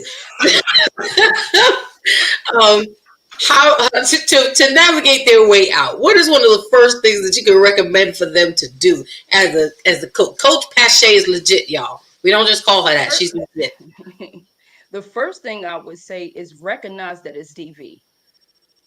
From the moment someone puts their hands on you, that is abuse. So much like, I don't know the statistics with men, but much like I can say for women, we write it off. Oh, he loves me. That's the first time. And it's not going to happen again. Recognize it from the gate, what it is. I would say for men, when you remove the stigma of shame, you take your power back. Don't let shame hover over you and hold you hostage because of this thing with men. I'm a macho man. I'm a man, from kids. We talked about this before. Don't cry. Men can't. That is so false. Men do cry. Men have feelings. So I would say for men, take your power back by removing the stigma of shame. And you'll be surprised when you speak up for yourself how many other men are in this situation. But because men are supposed to be strong and puff out their chest and be in control of everything, so they think. They don't think it's a safe space because, again, not just women, because what do some women do? Turn around and call them what? The P word. You're not a man. And it doesn't make him less of a man. It makes you more of a man when you can stand up for yourself and say, I will not tolerate this. I will not be a victim of DV. So I think, and get help. It's nothing wrong with it. And we talk about this all the time. Your show, my show, we talk about this all the time. There's nothing wrong with counseling. Nothing. Take away this old myth. Black people don't go to counseling. That's a lot we needed. We've been through so much that we needed, especially the Black man in America. If we realize as women what it takes for a man, first of all, just to be a man, then to be a Black man, then to go out in this world and deal with whatever is going on out there, Come on. And then have to come back to a house that's not a sanctuary. So again, for the men, recognize it. And also for the women, recognize that you don't put your hands on men. Just because he's a man, you can't go around putting your hands on him.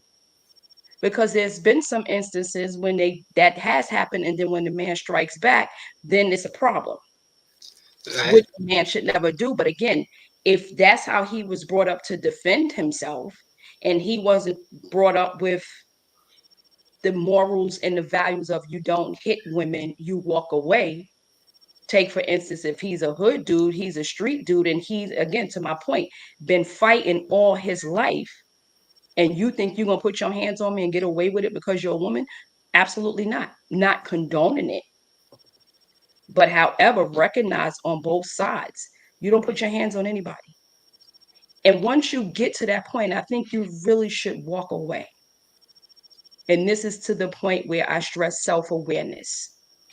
Self-awareness is so key. Because I know I'm a lot of things. And I told y'all before, I put myself on time. I be like, girl, you so far off right now. If you don't go sit down somewhere. So self-awareness is key. I know for me, not now, because you feel Holy Ghost, feel sanctified, that whole stuff. But before Christ, like truly intervened, I'll throw these hands with men and women. And I'm not one to argue. So if we're going to keep doing this, my solution back then was, let's get it on. We're not going to keep doing this. That ain't solving nothing. But again, not correct. So I had to learn for myself. No, you keep your hands to yourself. And vice versa. You don't allow anyone to beat on you. So I think for us as women, we need to protect our men mentally, spiritually, and emotionally.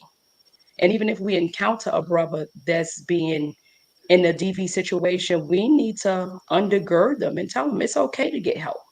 Be that safe space. Point them to a counselor.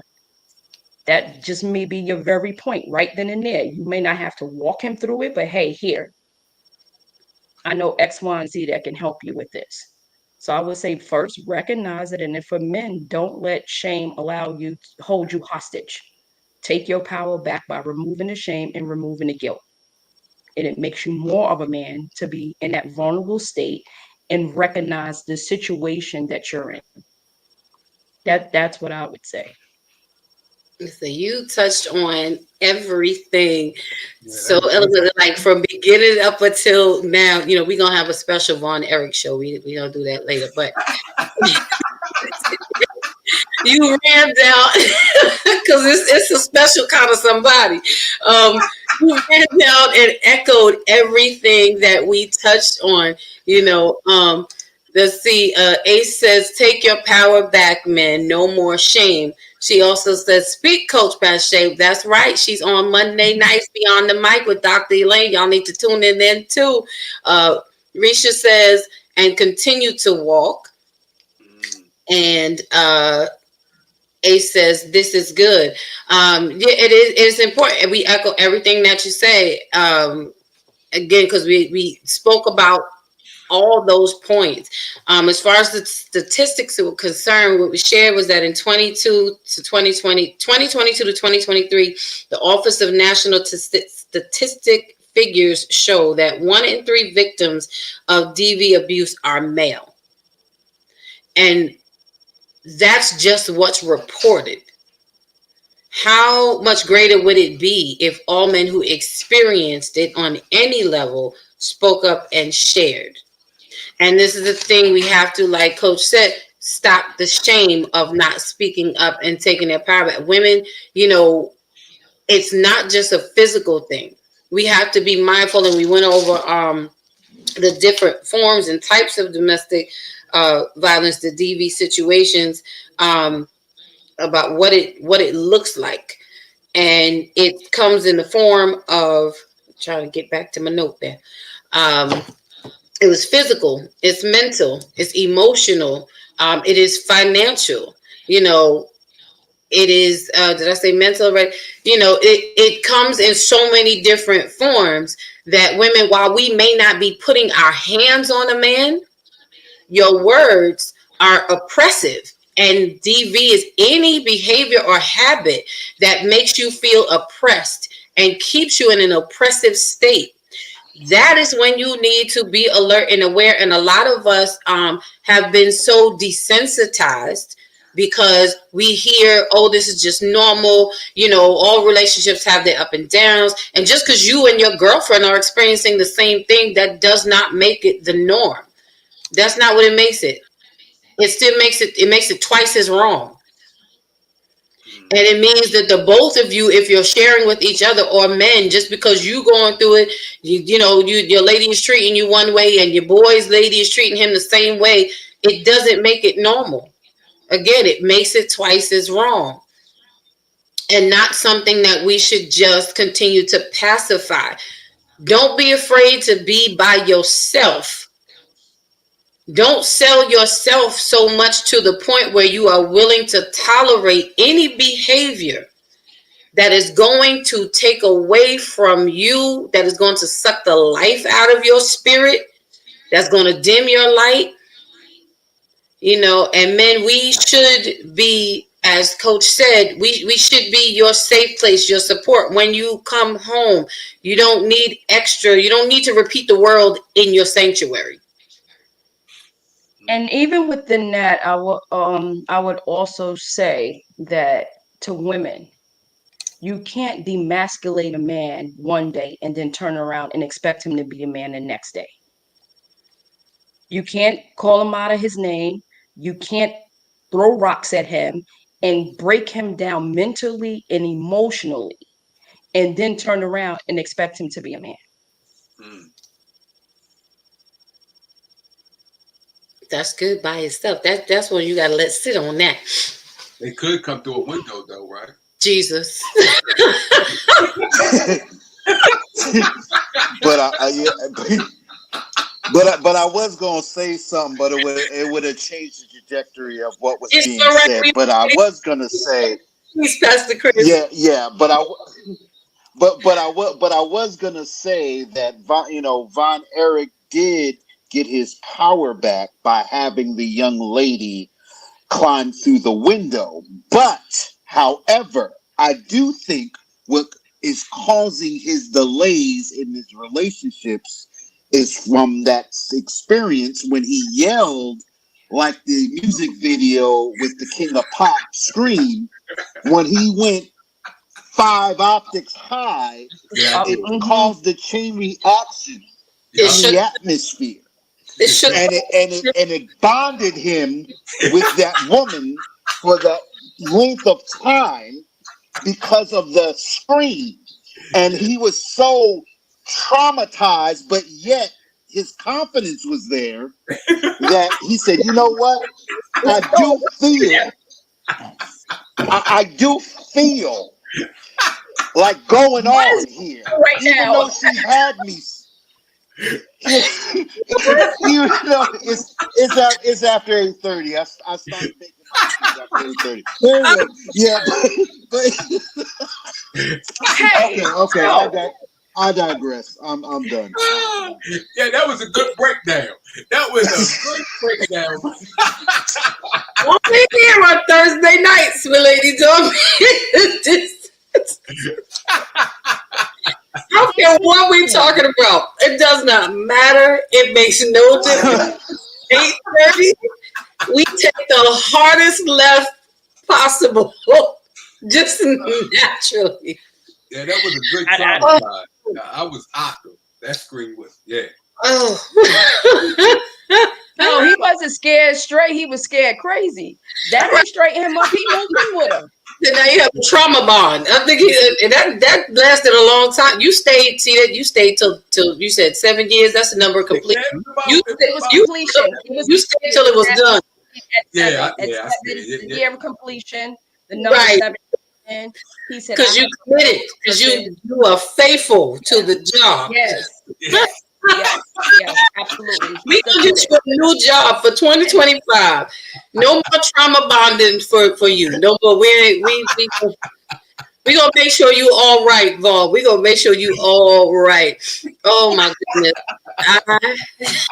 Okay, I don't know how I got here, but It's been a while.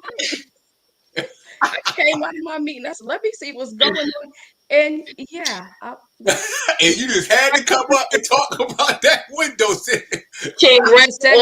Because I heard it. The segue was right there, and we needed to share with the people what was going on and another aspect of DV and how it looks. So climbing through someone's window when they're not invited, sitting in the dark, like Fatal Attraction sitting there, that's a form of abuse because you weren't invited. Now, the other part, see, and you know how DV victims can't walk away. You couldn't walk away. So I did walk away. I just walked right into her house. Just get worse than what he goes against. Good night. I am not doing it with y'all.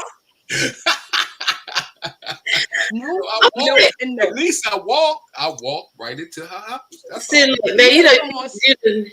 on walking. Come on, CC Peniston. You better come on and walk. You can just go, walk on, keep on. There you go. And what I will say on that, good night, y'all. Hopefully, we will see y'all Monday. Because as y'all can see on the Bravo with Sheila Network, we never know where the show's gonna go. Never know. We don't know Monday nights. We don't know on Thursday nights. Only thing that's guaranteed is across the street with the grace and the heaven, they come and bring the kingdom down here on earth. But over here, like Don B said, we God's girl and God's guys. You're gonna get a little bit both. Yeah, we holy and hood. Yeah, and that's the same. Holy and hood. Holy and hood. Yeah, over here we hold down the more than the whole. And what in a ham sandwich? Where did that come from? Because that's becoming a movement now. Now you got church guys trying to be hood, and they singing hallelujah in the church and then doing all this stuff, but then they coming out, with the gangster lean when they coming out of service. Like, I don't, and smacking people upside the head and stuff. Like, is that you? See, here's the difference with that. And it's real simple. Hood recognizes hood. You don't have to pretend. You don't have to try to be hood. Yeah. If you have little aspects and little droppets of hood, it'll come out. It's not forced. So you can tell those that's trying to force it, and it's like, okay, just leave them. You just don't even pay them no mind. Because once you feed into it, then they do it more. So when you see people in their pretending stage, whoever that may be, and may not just be in church, wherever, just let them go on. Because the more you feed a thing, it grows, right? So pay the behavior no mind. Yeah. Just let them go on. CC Peniston, hit it. Let them go. You can just go, walk on, keep on. That's what it is. That's what it is. Well, that's it. I'm gonna climb through the window and make a comeback on next Monday because I've been working a lot. So I'm gonna make sure I climb through the window of the Harlem Girls Inc. Studio, and I'm gonna finally make my appearance. And then when you turn on the lights, when it's showtime, I'm be sitting there like, back to you, Von Erich. He's gonna do the Von Erich. You're gonna call that the Von Erich. So I'm doing the Von Erich. Listen, once he started telling that story, he stopped. We was like, well, you gotta keep going right now. Right. Listen, we said this is Von Hour. What happened? So that's the part he called his mother. He stayed with her. He called her mama, and he moved in. So that's how he got all that out because he just wanted to drop like she climbed through the window. My mother, when I told my mother I was moving in, she said, "Son, come on. Oh, I'm gonna have to pray for you each and every." She had to keep Jesus on the main line for that girl. That's not a mama's. Let us pray. That's I'm praying and I'm fasting and I'm turning my face to the wall. That's what that is. And I ain't coming out till I come out with my son. 7 years later, that's how you got out. You had a prayer.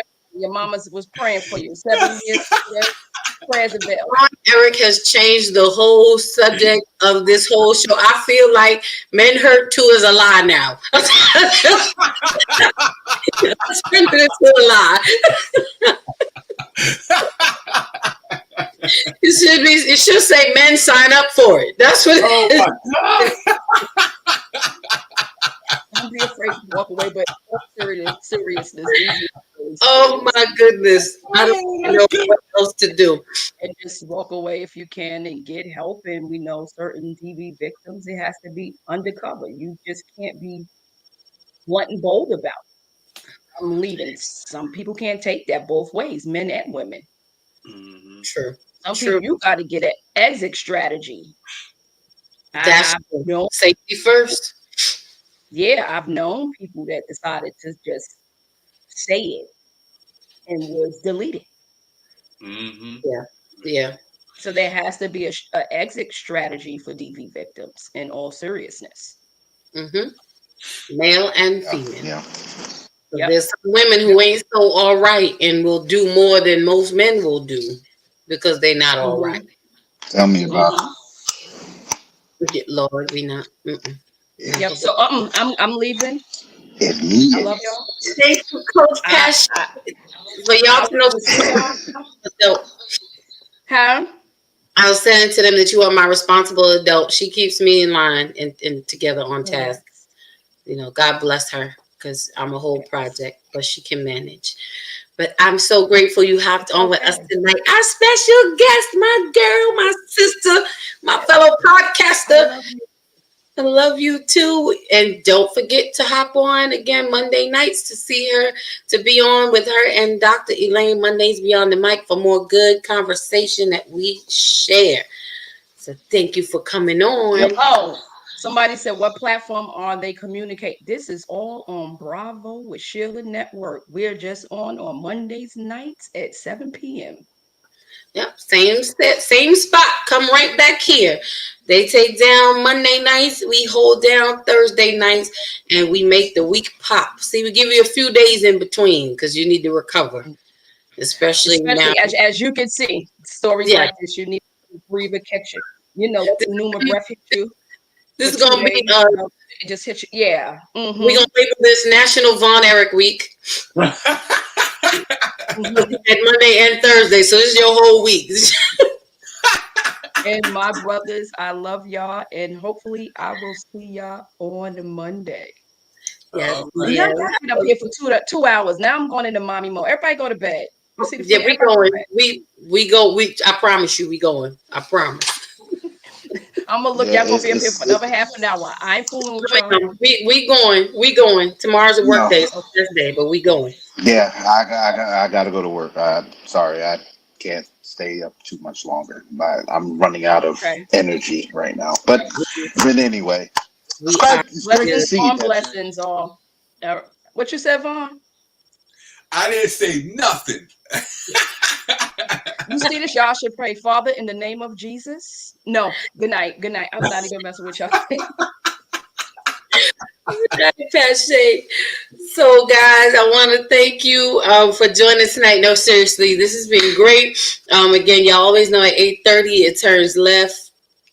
I don't know. It just happens. It's what we do. So, I do want to thank you all for tuning in on tonight, as you do every Thursday night. It is so. It's such a blessing to my heart and to our hearts that you join us in these great conversations. Hope you are liking, subscribing, and sharing to this channel so that you don't miss any of the great things that are going on over here and the wonderful conversations. We just want to grow together. The Men's Lounge is always lit all the time. We always have a great conversations. Why? Because something happens when men speak. All right, so I want to leave final words, space for final words. That Von Erich took me out. I'm done. So I'm going to give space for Von Erich to come and share his final words and comments, and then following him will be Pastor Chris, and then we're going to wrap up the show tonight. Come on, Von Erich. All right. Thank you, Lady Dawn, for inviting me and for allowing me to be a part of this platform. I feel Much appreciated and much honored.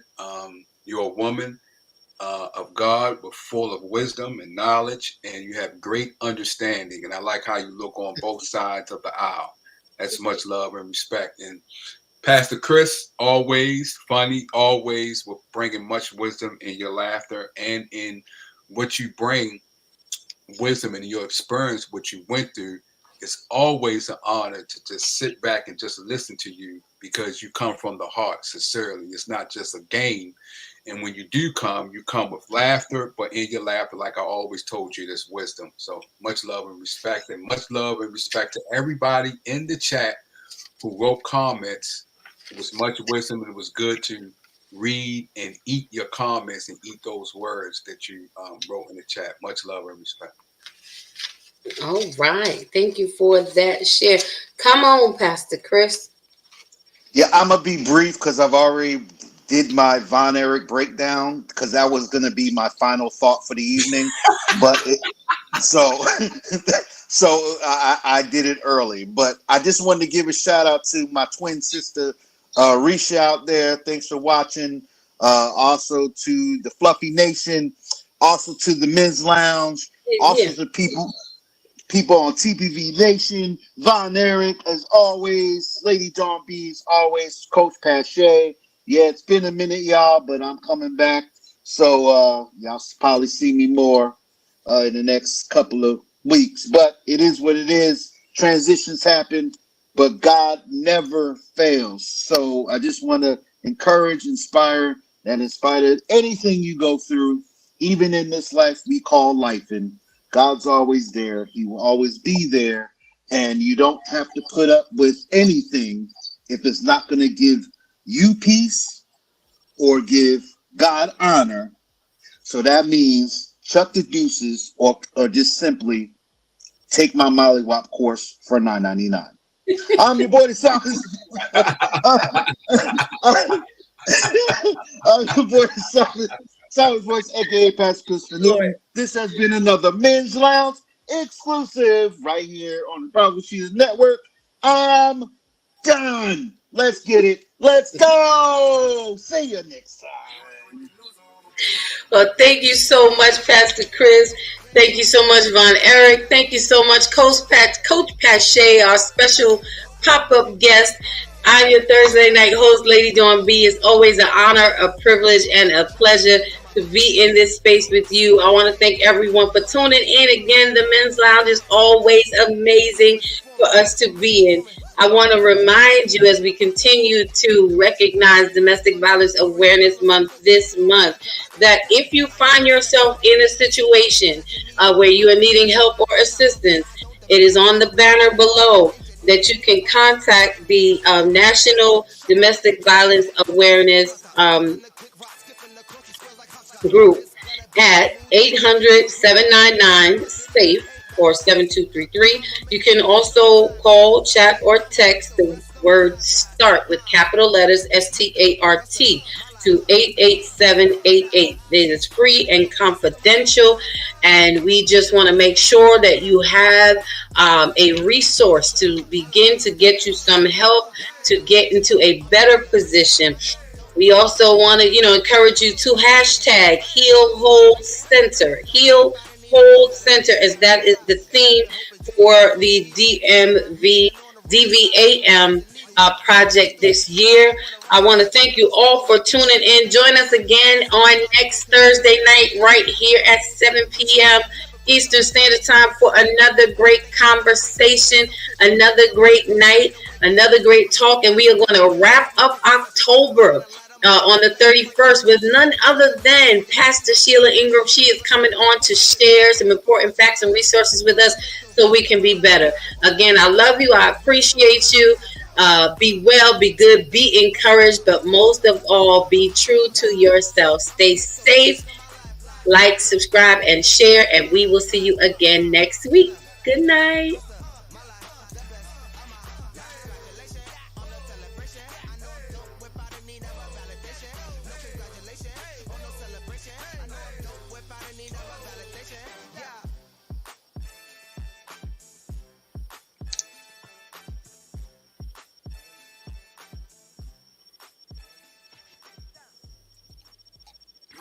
loser on the block.